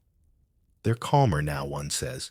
It's the walks, the other replies, or the weather. Cold keeps them quiet. You resist the urge to laugh, because it's not the cold. It's the exhaustion. No one here is calm. They're just out of resistance. The walks are not healing. They're rehearsals. You practice being human enough to fool the clipboard. That's it. Back in your cell, your knees still ache. Your fingers twitch for thread again. The lullaby doesn't come tonight, just the creak of floorboards and the far-off echo of someone asking a question no one will answer. You lie on your back and try to remember the feeling of warmth, not just temperature. actual warmth, laughter, touch, a hand on your shoulder that isn't there to push. You come up empty. The garden walk today didn't heal you, but it taught you something. There's a rhythm to this place, and if you want to survive it, you have to learn the steps, even if the only thing blooming here is quiet. You're dreaming of snow when the shouting starts. It's early, maybe too early. You sit bolt upright in bed, clutching the thin blanket as if it could shield you from sound. The scream isn't close, but it echoes through the halls like a warning bell. Someone's having an episode. That's what the attendants call it. An episode. As if it's a story being written in real time, and you're merely an unwilling character. You hear the thudding of feet, the sharp command of a male voice. Hold him down. Then the clatter of metal, a door slamming in silence. A silence that lands like a hammer blow. You don't ask questions. No one does. But later during your rationed tea, you see the man they dragged away. He's slumped on a bench, arms tucked awkwardly to his sides. His shirt has been removed, replaced by a canvas wrap with laces and buckles crisscrossing his chest. His head tilts slightly, eyes dull. Straitjacket. It's the first time you've seen one up close. Straitjackets were a staple of Victorian psychiatric care tools of restraint disguised as medical necessity. They were advertised as humane alternatives to chains, but often produced just as much suffering. Some were padded. Most weren't. The man doesn't speak. He barely moves. An attendant notices you looking and snaps, "Eat your biscuit." You obey. Later, your neighbor whispers, "His name's Gideon. Used to be a school teacher." You glance back at him. Why is he like that now? He threw a chair. You blink. At someone. No, she says. At the wall. You look down at your biscuit. It tastes like chalk. Restraints were common punishments in asylums labeled as therapy, but functionally designed for control. Straitjackets, bed straps, even tranquil chairs which resembled upright coffins, with only a breathing hole. Historians still debate whether these were born from cruelty or fear. Some doctors swore they helped calm the excitable. Others just didn't want bruises from a thrown punch. A fringe note. In one asylum, a doctor patented a device called the rotator, a chair that spun patients at high speed based on the theory that vertigo reset brain chemistry. It did not. The rest of your day unfolds under a cloud. No one talks much. No one sings. Even Arthur hums more quietly. Everyone's seen the jacket now. Everyone's imagining themselves inside it. You try not to, but you can't help wondering what might land you in one. A sharp word, a mistake, a refusal. That afternoon, you're called to help with cleaning. The hall outside Ward 4. You're handed a bucket, a stiff brush, and no gloves. You kneel. You scrub. It's not your floor, but it is now. Across the hall, you hear muffled groans. You glance up just once and see a pair of bare feet poking from a narrow door slit. Toes twitching. That's all. Then the door clicks shut. You lower your eyes again. In Victorian asylums, solitary confinement was often used alongside physical restraints. Some patients were kept in isolation for days, weeks, occasionally longer. No voices, no light, just their own minds echoing back at them. You don't know how long Gideon will be in the jacket, but by supper he's gone, transferred, says the attendant. You don't ask where. That night, back in your bunk, you find your arms folded tightly across your chest. Not by choice, just mimicry. Your body trying to rehearse what it might feel like to be laced shut. You force your arms down, but the image lingers. The straps, the silence, the bent head. Your neighbor says softly, "If you ever get one, breathe slow. Don't fight it. Just float." You don't answer. You wonder how she knows. And if she's floated before, you're sewing again. But today, the cloth feels heavier, as though it's soaked in molasses or some invisible dread. Your fingers ache from repetition, from the small, constant acts of forced patience. Still you stitch, because that's what the quiet ones do. The quiet ones survive. But today, someone doesn't. The alarm is subtle, not a bell, but a sudden shift in the room. The clatter of dropped tools. The freeze-frame tension of motion halted midair. Across the sewing circle, a girl no older than 16 is shaking. At first, it looks like a shiver, like the chill has caught up with her. Then her needle falls. Her shoulders twitch. Her mouth opens. No sound. Then too much. A scream, not loud, but sharp, cutting the kind of sound you hear in your spine more than your ears. She thrashes. Her chair tips. Fabric rips. 2 attendants move fast. Too fast. One grabs her arms, the other her legs. She writhes, still screaming, voice hoarse with panic, not rage. No restraint. Someone cries, another patient, older, furious, but they're silenced with a glare. You are frozen. The girl is carried from the room, her limbs limp now, her voice cracking. No one follows. No one speaks. Victorian institutions called these hysterical episodes. For women especially, any breach of decorum, any moment of panic, grief, or resistance could be labeled hysteria, a diagnosis once broad enough to encompass nearly anything inconvenient. Historians still argue whether hysteria was ever a real disorder or just a medicalized form of silencing. A quirky historical tidbit: one British asylum once prescribed ice baths, followed by cheerful conversation to treat female hysteria. It went exactly as badly as you'd imagine. The sewing resumes. No one talks about the girl. No one mentions her name, because names are dangerous. Names imply attachment, and attachment leads to grief. And grief looks a lot like hysteria. Later that afternoon, you see the older patient, the one who cried out, being led away by 2 orderlies. Her eyes are blank, and she's walking stiffly, like her joints forgot how to move naturally. Reconditioning, someone whispers. You want to ask what that means, but you're learning. You don't ask. You fold your hands in your lap and wait for the clock to decide your next permission. That night, your neighbor speaks without prompting. She's lying on her cot, staring at the ceiling. She screamed because she saw her mother. You blink. The girl. She nods. The mother visited, said she missed her, said she didn't understand why her daughter was so sad. You say nothing. She left a scarf, bright red. You remember it, on the girl's lap during breakfast. The one flash of color in the room. She wasn't allowed to keep it. You nod. Your neighbor sighs. So she screamed. And there it is. The full cause of the episode.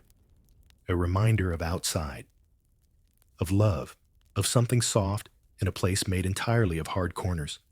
Later, after lights out, the lullaby returns. Not from the wall. From below.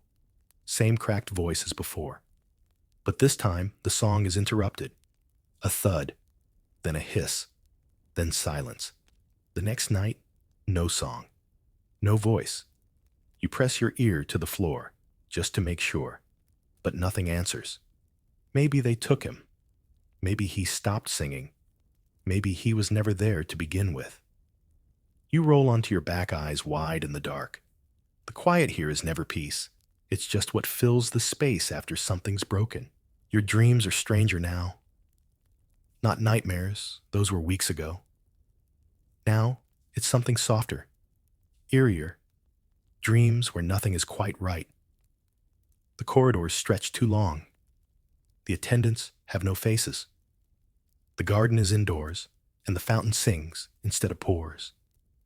When you wake, you're already tired.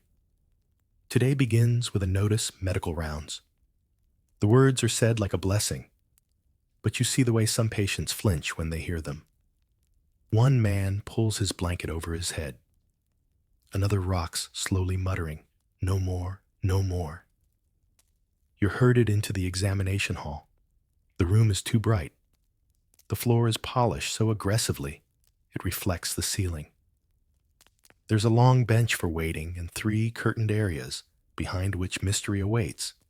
You sit, you wait, and wait. Eventually, your name, or rather your number, is called. Behind the curtain, a physician waits. He's young, but he wears the same look of distant calculation as the rest. A nurse stands beside him holding a clipboard and wearing the expression of someone who's forgotten how to smile. Remove your gown. You hesitate. The nurse steps forward, not threateningly, but with the same robotic insistence as everyone here. You obey. The doctor doesn't leer. That would almost be preferable. He just stares, clinically inspecting you like a houseplant. He taps your knees with a mallet, listens to your heartbeat, checks your mouth for sores. Then comes the question round. Have you experienced confusion? Only every day. Any hallucinations? Do voices in walls count? Any urges? You blink. What kind? He doesn't answer. Instead, he presses his fingers against your temples and mutters, "No structural deformity." Eyes track. Skin tone, fair. He moves to your abdomen, presses, prods, taps, then nods, as if confirming something. Victorian medicine had a fixation with the physical causes of mental illness. Gut disorders, bad blood congested bile. Any internal symptom might be labeled the source of your madness. One popular theory even blamed dental decay. Some patients had all their teeth pulled. Unsurprisingly, they remained unwell. A fringe footnote, one asylum surgeon believed uterine misalignment caused nearly all female mental disorders.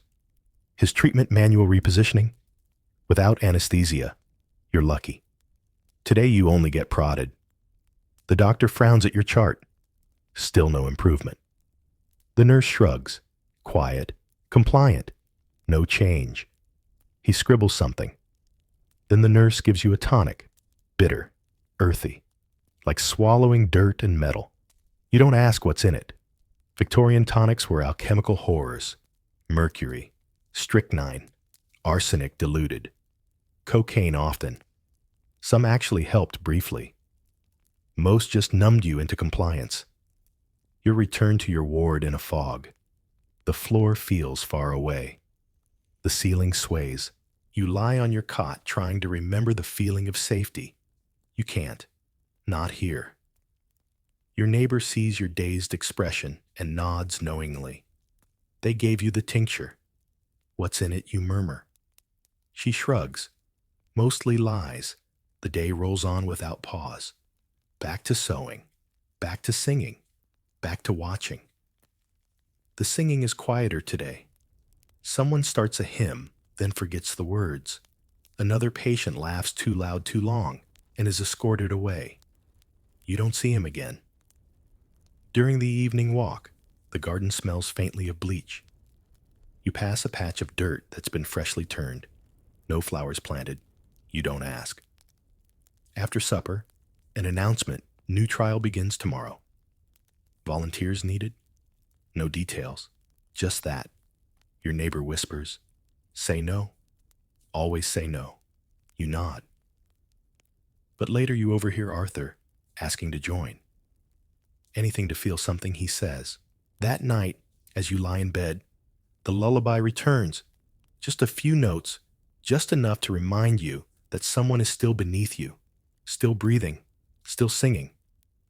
But there's something else. Another sound. Metal. A soft clink. Then a whispered, "Don't sleep too deeply." You sit up. Press your ear to the floor. Silence. Then very faintly, midnight. Vent.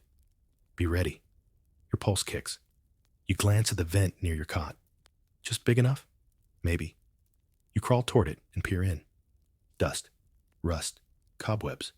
But also a wire. Dangling like bait. You lie back on your cot, heart racing. Escape. Or a trap. Historians still argue whether escapes were common or just legend. Records are sparse. Stories swirl a woman who vanished through the laundry chute. A man who climbed a chimney. A boy who faked death and rode out in a coffin. Most ended badly, but some might have made it. You don't sleep. Not really. You count the seconds, the breath, the creaks in the wall. At midnight, you're still awake, still listening, still deciding. Midnight clicks into the bones of the asylum like a second heartbeat. You're already sitting up fully dressed, though that's not saying much. The night tunic is little more than a long, thin rag, and your feet are bare. The vent hums. You crawl across the floor silently. Every creak feels like a scream, but no one stirs. You reach the vent and see it again, the wire, a faint tug line barely visible. You take it. It tugs back once. A signal. Then it pulls harder. You unscrew the cover, 2 bolts loose already. Someone's prepared this. Inside, there's just enough space for your arms, shoulders, head. Tight, suffocating. You hesitate only for a second. Then you go in. You drag yourself through the vent, elbows, scraping knees, thudding gently on the metal. It smells like rust and old soap. You crawl for what feels like forever, heart pounding. Suddenly, a whisper, "Stop." A hand appears from a slotted opening. Pale, thin. You reach for it. You're pulled into a crawl space. You meet him finally. The singer. He's older than you expected. Late 30s, maybe. Eyes, sharp lips cracked. Hair too neat for someone who's supposed to be insane. "Thought I imagined you," you say. He smiles faintly. "They prefer that." You sit in silence for a moment, breathing in the dust. "How long, you ask?" 3 years, he replies. But the real escape's not out.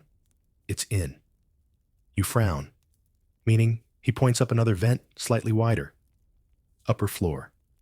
Records room. If we find our charts, we find leverage. You stare. Leverage for what transfer? Discharge. Or at least enough proof to make them nervous.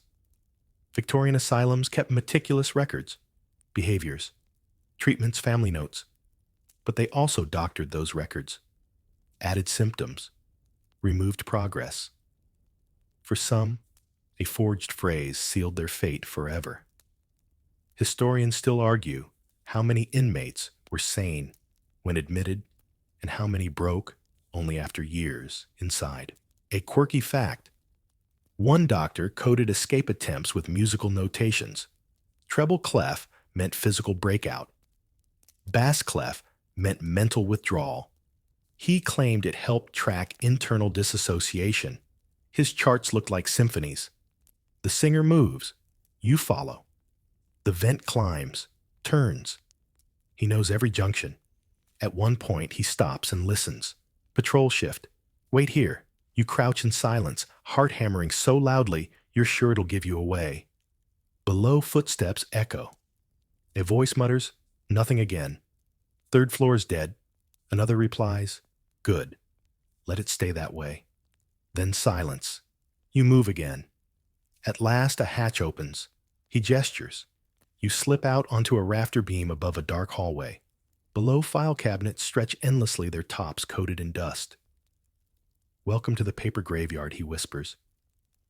You climb down slowly, careful not to rattle anything. The air here is thick with mildew and bureaucracy. He leads you to a corner cabinet, opens it, flips through folders, then yours. "Patient 47," he reads. Admitted for noncompliance. Suspected melancholia. Family history unknown. He looks up. That sound, right? You shake your head. I was never sick. He hands it to you. Keep it. They can't erase you if you have proof. You scan the pages. Lies, mostly. Fabrications. A few truths, twisted beyond recognition. You slip it into your tunic. Suddenly footsteps. Close. Too close. The singer pulls you back into the shadows. You crouch behind a cabinet, barely breathing. A door opens. A light sweeps the room. You hear keys jingle, papers shift. Then damn rats. The light clicks off. The door slams. You exhale. We go now, the singer says. Back. Same way. You climb. The journey back is faster. Fear helps. You return to your room through the same vent. Before you crawl out, the singer stops you. They'll suspect something. You'll be watched. You nod. He adds, stay ordinary. That's the real escape. You slip back into your cot, pull the blanket up, and close your eyes just as the first hallway light flickers on. The day begins. The inspection is quick. Your neighbor glances at you. You look tired. You smile faintly. Didn't sleep. She nods. Dreams. Or rats.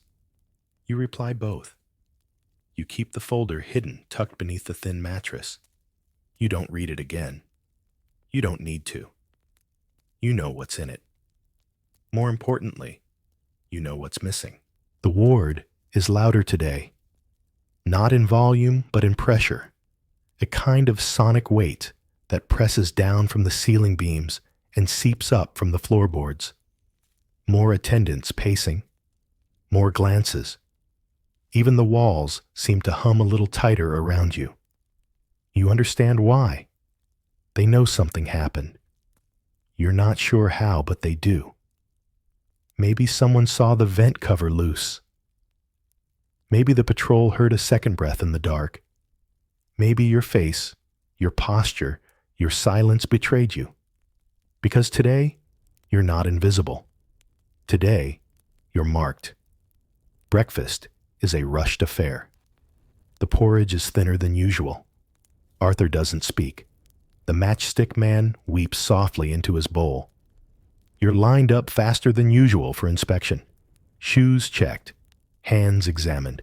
Mouths open to prove you haven't swallowed anything forbidden like hope. One woman is pulled aside. No reason given. You never see her again. That afternoon, you're moved to a new ward. No explanation. Ward 7. The door creaks open to reveal a room twice as full as your old one. Beds crammed so close you could hold hands with the person next to you if you wanted to. You don't. The smell here is heavier. Urine. Bleach. And something underneath something old and sickly sweet like spoiled perfume. You're assigned a new cot, new number, new neighbors. Welcome to the zoo, says the man beside you. His voice is hoarse from disuse. You're in the crowded ward now. Why? Because someone thinks you need company. You glance around. The others here look different. Not wilder, just wearier. Some rock, some scratch. Some stare through walls like they're made of fog. You recognize one face, the girl with the red scarf. But she doesn't look at you. Her eyes are empty now. Victorian asylums were infamous for overcrowding. Designed for 200, many held over 1,000. Patients slept in corridors, stairwells, broom closets, and the more bodies they crammed in, the easier it was to lose track of who was there and why. Historians still debate the exact numbers. Records were adjusted frequently to hide the truth. Deaths went unreported. Transfers vanished into ink. You lie on your new cot, staring at the ceiling. The paint is peeling in long curled ribbons. You imagine pulling it all down, wrapping yourself in it, disappearing into the flaking shell of the building. You clutch the stolen folder beneath your mattress. You haven't been searched yet, but that doesn't mean you won't be. That evening, an alarm rings. Someone tried to escape. Not you. Another patient. A girl with ink-stained hands. She made it to the garden wall before they caught her. They bring her back on a stretcher. Eyes wide, mouth foaming. What did they do to her, you ask? Injection, your neighbor replies. The sedative they save for flight risks. You ask what's in it. He shakes his head. Depends what they've got lying around. One quirky example. A 19th century asylum once used chloroform whiskey and belladonna root as their tranquilizer cocktail. The result? Patients either slept for 18 hours or tried to eat their bedding. You watch the girl twitch on the stretcher, her limbs jerking like puppet strings cut mid-performance. You don't ask questions after that. That night, the ward quiets unnaturally fast. Lights out comes early. No lullaby. No whisper. Just the heavy breath of too many people packed into too little space. You lie perfectly still. You listen. Footsteps pass every 15 minutes. Keys jingle. Doors click. Every so often, someone coughs. You don't move. You dream of open sky. But when you wake, the ceiling is still there. Flaking. Pressing. Still counting. Still watching. You mark another day in your mind and hold the folder tighter. You start counting things to stay sane. Floorboard seams between your bed and the wall, 8. Cracks in the ceiling, 37. Patients in Ward 7, 42. That number shifts, though. Some vanish overnight. Others arrive with fresh bandages and hollow eyes. The red scarf girl doesn't speak, but she hums now. A broken, warbling hum, as if the lullaby has migrated across the walls and taken root in her. One morning you wake to find your stolen file missing. Your blood turns to ice. You don't scream. You don't move. You simply lie there trying to breathe through the rising pressure in your chest. Then under your mattress, you find something else. A note. 4 words smudged in pencil. Hold still. Not yet. You scan the room. Everyone seems asleep. Or pretending. You tuck the note into your sleeve. It takes hours for your heart to settle. Later that day, you're summoned. Not by name, of course. Just by number. You're taken down a corridor you've never seen before. Narrow. Lamplit. The walls sweat. The floor sticks. This isn't the medical wing. This is something older. You're led into a room with high shelves and a chair in the center. And a table with tools. A doctor stands there, not your usual. This one's taller balding, with fingers that twitch as he speaks. We're trying a new diagnostic method, he says. Electrotherapy, quite promising. You stare. 2 attendants grip your arms before you can back away. Electrotherapy in the Victorian era wasn't subtle. No clean pads or voltage monitoring. Just wires, batteries, and vague theories about restarting the brain. Sometimes it was used to treat catatonia. Sometimes depression. Sometimes curiosity. Historians still debate whether any early version worked. Some claim momentary results. Others point to lifelong trauma. You're strapped into the chair. Just a mild current, the doctor says, as if that makes it fine. The wires are cold. The smell of singed copper hits you before the pain. Then white, heat. Your body lurches forward. A scream tears from you without permission. Then everything goes dark. You wake on a cot in an unfamiliar room. No windows. One door. No knob on your side. You've been moved again. Solitary. The floor is stone. The blanket smells like mold. The ceiling leaks. You lie there, teeth chattering, limbs aching. You don't know how long you've been here. Time dissolves in solitary. There's no day, no night, just dark and darker, and dreams that feel too real. You sleep, wake, repeat. No food comes. Then suddenly it does. A bowl of something thick and gray. You eat it, then vomit, then eat again. Someone slides another note under the door. It's wet smeared, almost ready. Stay awake. You laugh. You can't help it, because you've never been more awake. You press your ear to the floor. No lullaby, no whisper. But you hear tapping. Not random, a pattern. Morse. No. Just 3 knocks. A pause. 3 more. You knock back. Nothing. Then 3 more. You smile. It's not much, but it's connection. You survive the night by listening to the rhythm, by imagining the singer, by counting breaths. When the door opens, you're too weak to stand, but you try anyway. A shadow blocks the light. The singer. He grins. Told you not yet. Behind him, a nurse lies unconscious. Your limbs scream as you stumble forward. We're laundry shaft, he says. Come on. You follow. Down a corridor of rusted pipes and mildew, into a small room filled with baskets and steam. The chute is narrow, cold. You slide. You fall. You land in a pile of sheets somewhere underground. You look up. No alarms. Not yet. You look at him. Now he hands you your file. We deliver this, to who he shrugs. Anyone with a pen and a conscience. You stare down at the paper. Your name. Your notes. Your screams. You're not free yet. But for the first time, you can see the edges of the cage. And that's something. That's everything. You don't breathe until you're outside. Not truly. The air beyond the asylum is sharp, startling. The cold slaps you with honesty. Every leaf crackle, every twig snap feels realer than anything you've known in months.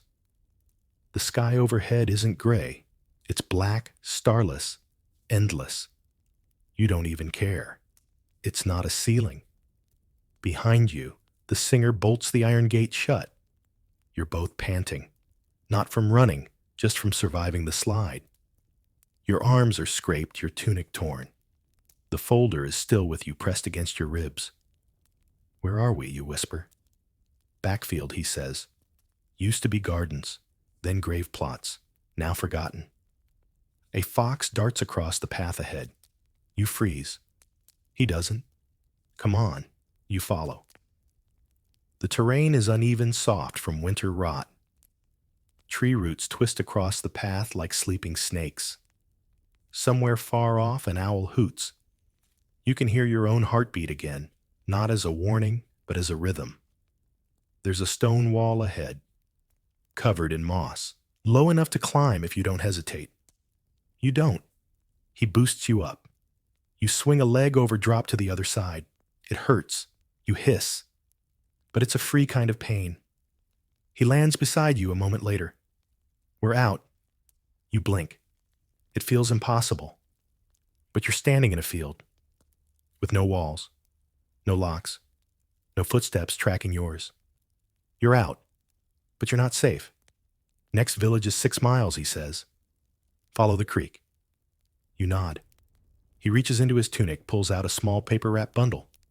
Bread, mostly crust. You take it, hands trembling. Why did you help me, you ask? He smiles. Because someone helped me. You wait. But they didn't make it, he adds softly. You don't press? Victorian escape stories rarely ended well. Many were recaptured. Others perished in woods, starved, or were turned in for reward money. But just a few made it to sympathetic doctors, clergy, even journalists. Historians still argue which accounts were real, but the folders existed. The abuses were recorded even if buried deep. You walk. 1 hour passes, then 2. Your feet blister. The bread is dry and chewy. You chew anyway. Eventually, you reach a fence. Beyond it, a road. dirt packed hard by cartwheels. You follow it. At dawn, a cottage appears, stone smoke rising from the chimney. You freeze. Who are they, you ask? The woman's a widow, he says. Lost her son. Hates the asylum. He knocks. She opens. No questions. Just eyes that understand more than they should. Inside, the hearth is warm. The walls are lined with books. Real books. Your knees give out at the smell of them. She doesn't speak much. Just points you to a basin, a bedroll, a bowl of soup. You eat like you've never eaten. You sleep like it's a spell. When you wake, the singer is gone. Only the folder remains, and a note in his hand. Give this to Harrow's press. Ask for Milton. He knows. You stare at the name. Milton. You've never heard it before, but it's a direction, and that's all you need. The widow watches you dress. You'll need a coat, she says. She hands you her son's. It's too big. Perfect. You set out again southward. Every village you pass is both safety and threat. You avoid eye contact. You speak only when required. You clutch the folder like a holy book. In town, you find the press. Small. Brick. Smells of ink and coffee. You ask for Milton. They stare at you. Then one man stands. Older, worn, with eyes that squint like he's already halfway skeptical. You have something. You nod. You hand over the folder. He reads it silently, then again, then looks at you. This is real. You just say, I lived it. He exhales. We'll print it, just like that. You stay in the back room, warm, safe. You hear the machines begin. Type, slapping paper, ink rolling. Your story becomes a column, then a headline. Inside the walls, a patient's account of Harrogate Asylum. You're anonymous, but not invisible. You're alive. A fringe note from history, one of the first asylum exposés, came from a woman pretending to be mad. But this time it's real. This time, the voice is yours. And people read it. And some believe. And others begin to ask questions. The article spreads like fire wrapped in fog. Quietly, at first, just among a few curious readers, reformists, med school dropouts. Then louder. Widows clutching clippings at church. Veterans whispering about their lost brothers. A constable who always suspected that screaming at night wasn't just foxes. You sit by the window of a small safe house arranged by Milton, watching people pass. Each one of them is oblivious to the lines of ink, now carving through public consciousness your lines. He hands you the next issue. You read it slowly. There's your story again. But this time, it's interlaced with others. Former attendants dismissed. A nurse who swears she saw a patient strapped for a week. A mortician with too many unclaimed bodies. It's a tapestry now. And your thread runs through the middle. Milton enters quietly holding a new envelope. Letter for you. You frown. Who even knows I'm here? He shrugs. People talk. Inside the envelope is a drawing, childlike shaky. It's a vent. Beneath it, 3 knocks. 1 pause. 3 knocks. No name. No signature. But you know, the singer's alive. Somewhere. You keep the note folded in your coat. Weeks pass.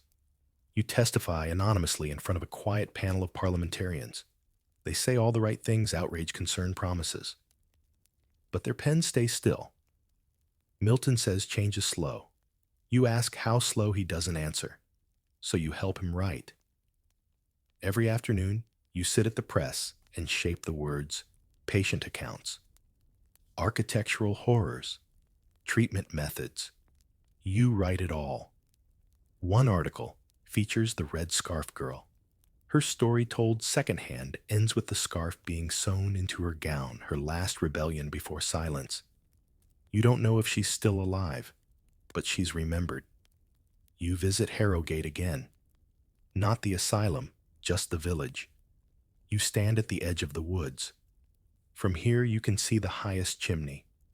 Smoke still curls from it. Proof they're still in there, still breathing, still waiting. Victorian asylums didn't collapse overnight.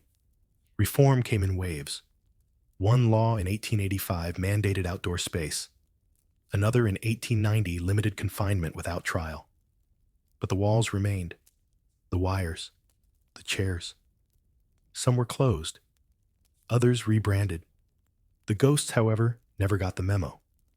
Historians still debate whether exposés like yours truly changed the tide or simply highlighted the rot already festering. One strange ripple. After one such article, a brick was thrown through the asylum chapel window, with a note tied around it, "Set them free or God will." No one claimed it, but the message lingered. You begin to receive letters. Others who escaped. Some who want to. Some who never made it out, but found a way to smuggle words through. You compile them. You write back. You become, unofficially, the archive. One day a package arrives. Inside your original patient file.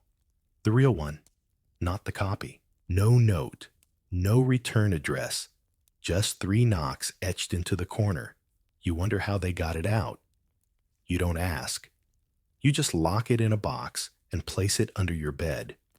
Every night before sleep, you press your fingers against the vent above your cot. 3 knocks. One pause. 3 knocks. The rhythm never leaves you. The wind howls differently now, not with menace but with warning, as if it's still carrying your screams, bouncing them across hills until someone somewhere hears them again. You still wake with the ceiling in your eyes. You still flinch when footsteps are too steady, but you also speak louder and write clearer and exist fully. You visit one last place before leaving England entirely. The graveyard, near the field where you once crawled through moss and rot. You bring a flower. You leave it on an unmarked stone. Maybe the singer is still out there. Maybe he isn't. But someone helped you live. And that deserves a bloom. As you walk away, the wind shifts. Just slightly. Like a voice behind you saying, "Still awake," and you are. The farther you get from Harrogate, the louder your memories become. Not in volume, but in detail. The scrape of a spoon against a tin bowl. The way linen sheets clung to your skin when wet. The exact number of seconds it took for that hallway light to flicker off after dusk. But it's not just memories of the building. It's the people. Especially the ones who shouldn't have been there at all. The criminally insane, they were called. A special ward, locked tighter, guarded harder, feared, forgotten. You remember them only as shadows, behind heavy doors, names whispered in warnings. But one man still lingers in your mind, an old bootmaker who never spoke. He was labeled dangerous, but you once saw him weep over a crushed spider. Another, a boy barely 16, was committed after stealing bread during a winter famine. They said he fought too hard when caught.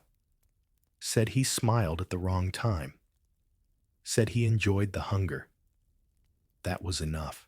Victorian asylums often blurred the line between criminality and poverty, especially for the working class. If you were poor, loud queer, foreign, or simply inconvenient, you were one incident away from the padded room. Historians still debate how many people were institutionalized not for mental illness, but for disobedience. One fringe example. A man was committed for excessive whistling at dawn. It disturbed his landlord's rest, and just like that, certified. Back then, certification required the signature of 2 doctors. Often, they never met the patient. A family member's word was enough. A priest's concern, a neighbor's complaint. You recall one woman eyes like cracked porcelain, who once whispered, "My husband said I was mad because I wept at our wedding." She'd been there 7 years.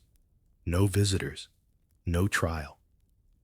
You wonder about her fate now. You wonder if anyone wonders at all. You read more each day. More letters. More files. More records uncovered. You come across names crossed out in red ink. Entire diagnoses replaced with aggressive tendencies. One woman's chart simply says, too argumentative. You trace your finger over the page. You think of the quiet ones, the compliant, the forgotten. You remember how silence was praised, but never rewarded. At a press gathering hosted by Milton, you're asked to speak. You don't want to, but you do. Your voice shakes at first, then steadies. You speak of stolen identities, of children locked beside murderers, of women punished for childbirth grief, of men punished for poverty. You speak not as a victim, but as a witness. And people listen. Not everyone, but enough. One day, a letter arrives on parchment, thicker than anything you've touched in years. A government seal. Inside a sentence, the Crown requests your attendance for review of the Asylum Reform Act proposal. You blink. You fold the letter 3 times before tucking it into your coat. That night, you walk alone by the river. The water is high. You remember a patient once told you he could hear voices in water, that it told him secrets, that it forgave him. You didn't believe him then, but tonight the current hums. Not forgiveness, but survival. There's a difference. You stop at a bridge. Below it, the water roars against stone. You whisper names, not your own, theirs, the ones who never left, the ones who still haunt Corridor 7. And when the wind rushes back, it doesn't carry a reply, just space and silence. The honest kind. You keep walking. You are no longer afraid of ghosts. You're afraid of forgetting. And you won't. Not ever.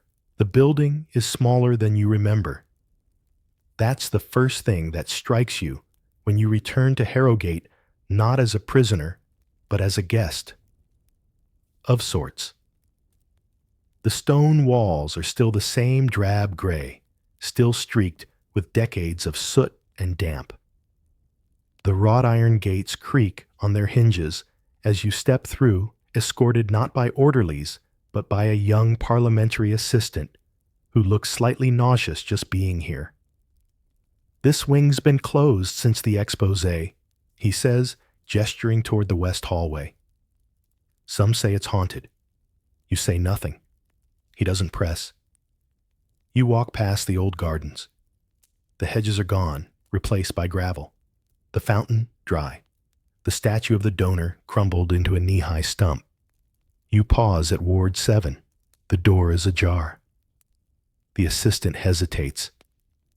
"Are you sure you want to go in?" You are. Inside, dust floats like fog. The beds are bare, the windows unwashed. But it's the silence that feels most wrong. Not the usual weighted hush of watchful staff, but a true vacuum, like the building forgot how to breathe without you in it. You find your old cot. You sit.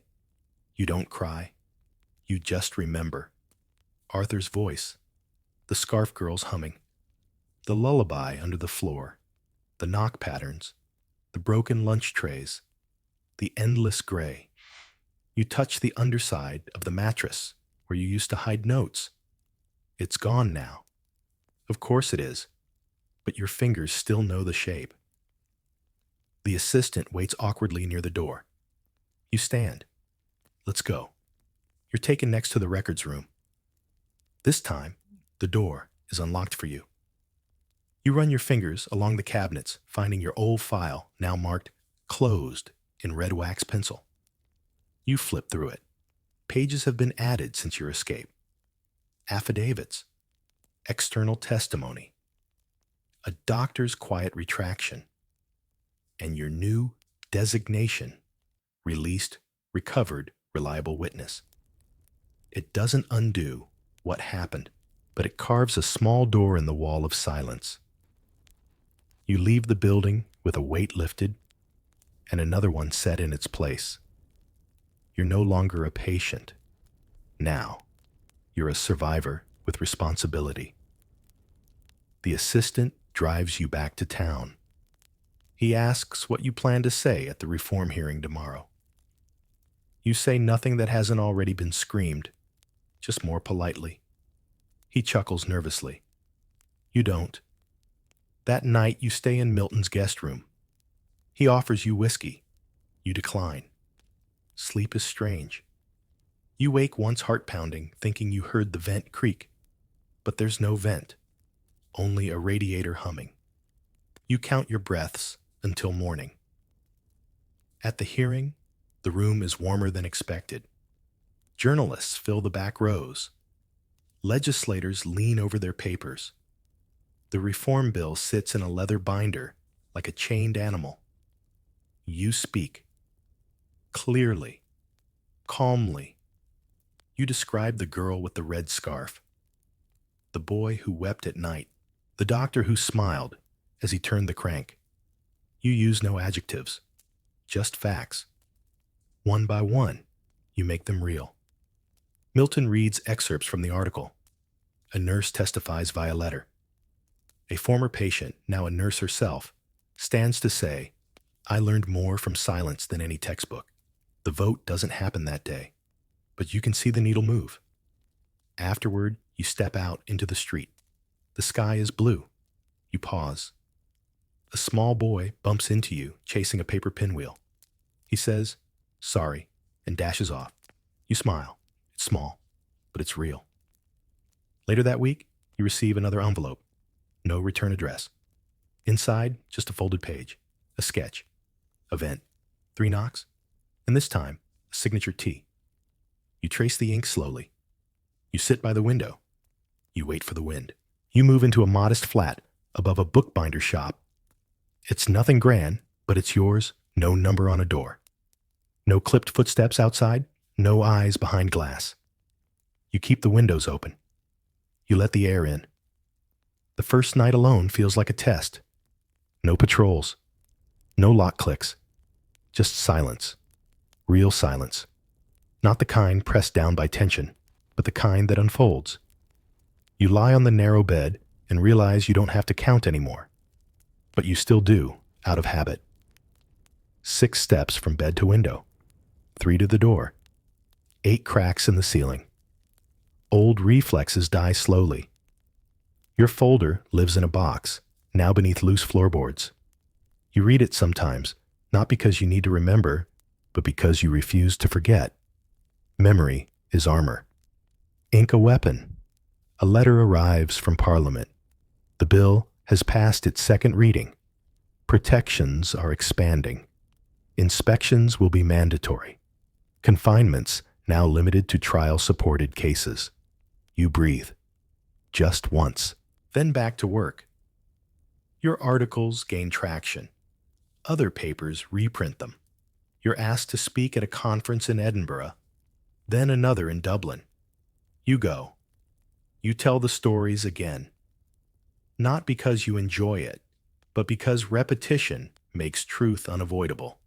At one conference, you meet someone new, a young man, wiry and thoughtful, who shakes your hand a little too long. I knew someone like you, he says. He didn't get out. You nod. That's all you can say. But later in your journal, you write down his name. Names matter.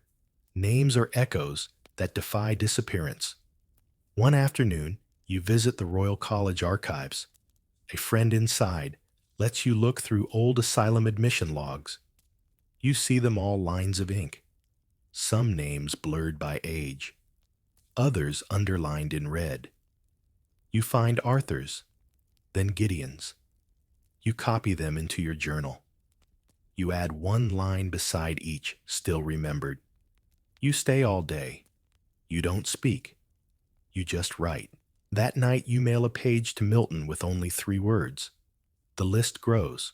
You start a newsletter, tiny, hand-stapled, called The Vent. It spreads, not fast but wide. People write in. Their stories join yours. And for the first time, the paper doesn't just expose. It connects. In a letter from a seamstress in Bristol, you read, "I still hum the tune she sang. I think it saved me too." You weep for the first time in months. Real, full, unapologetic tears. Not from fear, from recognition, from knowing you are no longer alone in the remembering. And then a visitor. He knocks once, then twice, then 3 times, slow and deliberate. You open the door. It's him. Older now, thinner, but unmistakable. The singer. "Hope you kept my note," he says. You don't speak. You just hug him. He stays a week. He doesn't sleep much, but he eats, reads, laughs. He helps edit the next issue of The Vent. Adds a poem about broken tiles and borrowed shoes. It's beautiful. Then he's gone again, like wind. But he leaves behind a harmonica. You keep it on the windowsill.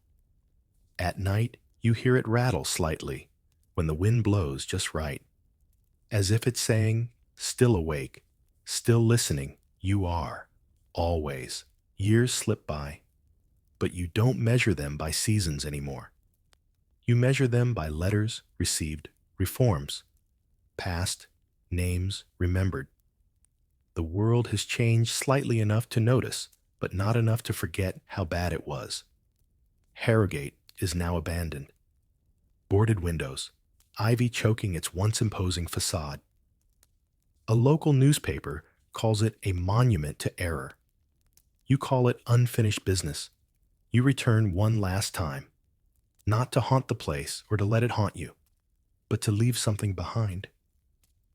In your satchel, 3 things: the harmonica, your original file, and a photograph of the red scarf girl. You never knew her name. The photo came anonymously in the post-grainy taken from the corner of a group shot. But there she was, unmistakable, even in black and white. She was smiling. You slip in through a broken panel in the gate. The hallways are hollow, floorboards bloated. The air tastes like mildew and buried secrets. But you walk like you own the place, because in a way you do. You reach Ward 7. The beds are rusted frames now. Graffiti stains the walls, initials hearts a ghost sketched in blue chalk. You place the file beneath your old mattress. You wedge the harmonica behind the heater pipe where the singing once came through. You tape the photo beside the window behind a cracked shard of mirror.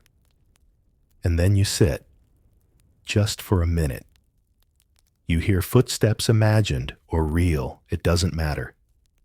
You hear the echo of Arthur's spoon, the singer's lullaby, the girl's hum. You rise. You leave. You do not look back. That night in your flat, you open the latest letter from the Vent's readers. It's from a man in Yorkshire. He writes, "I found your story in my uncle's things.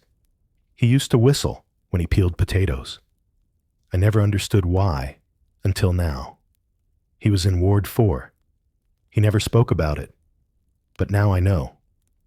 Thank you." You fold the letter, slip it into a box with the others. Each one a tether, each one a star in a new kind of constellation, one made not of light, but of testimony. You receive a phone call from a university. They're creating a permanent archive. They want your records. You're writing your name. You say yes. Because if they don't tell it right, you will. The next morning, you wake early and take a walk through the city park. The trees are in full bloom. A boy runs past chasing a dog. A couple laugh on a bench. No one stares at you. No one tells you to be quiet. You hum quietly under your breath. It's the lullaby. You don't remember the words, only the shape of them. And that's enough. The final letter you write is not to a person. It's to the building. It says, "You took years. You took names.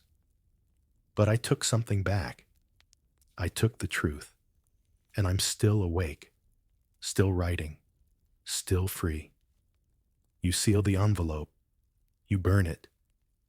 The smoke curls upward, like breath escaping a long-held silence. You're older now. Not old, but lived in. Like your journals, worn leather ink smudged in the corners, pages soft at the edges from too much turning. You move slower, sleep deeper. But the fire inside has only spread like ivy across the years, threading through everything you do. Your flat is still above the bookbinders. But now, the bell rings often. Visitors. Some want to tell their story. Some want to say thank you. Others don't say anything at all. They just sit with you, breathing in the same silence you once fought to survive. You let them. The newsletter is no longer stapled by hand. It's printed, bound, cataloged. The vent is in libraries now, university curriculums. It's been translated into 4 languages. A historian writes a preface calling your work an emotional archive of the unspoken century. You laugh. It's not unspoken anymore. Your hair's gone silver. You don't mind. You walk to the market every Saturday. The grocer knows your name. The baker always gives you an extra roll. Not pity respect. Even the pigeons seem gentler. You keep a harmonica on your desk, dusty now. Sometimes, when the wind's just right, it still hums. 3 knocks. 1 pause. 3 knocks. It still calms you.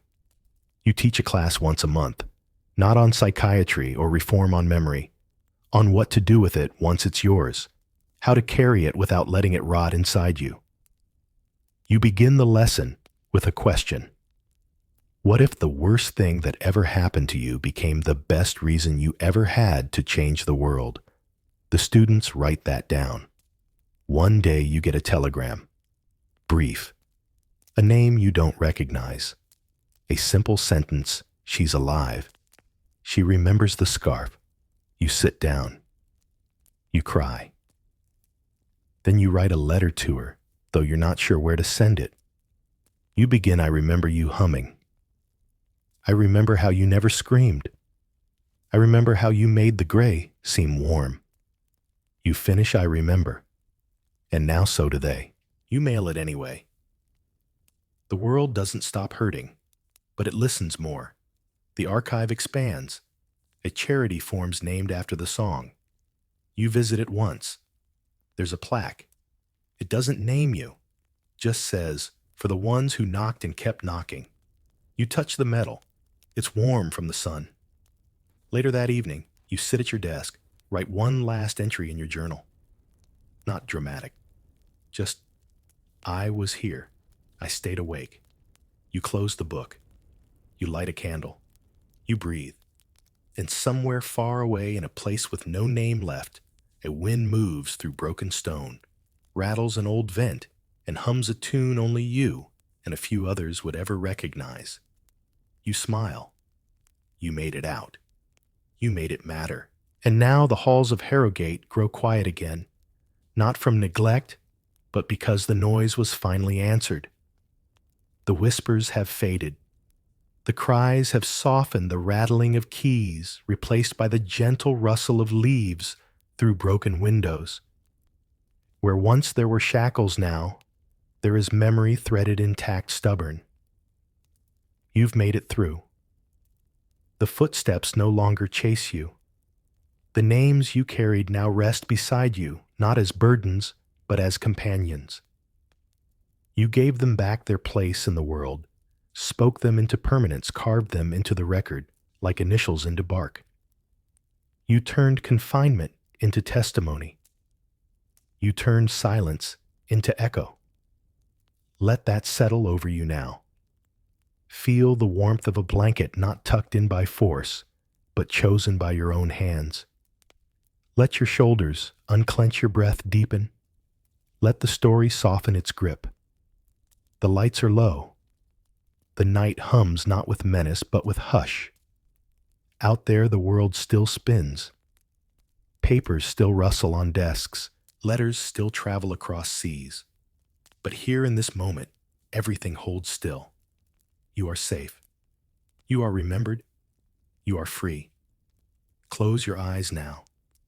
Let the candle burn low. Let the vent whisper its final note into the dark. The tune is different tonight, mellow, gentle, like a lullaby made of paper and wind. The story has ended, but the listening goes on. Sweet dreams.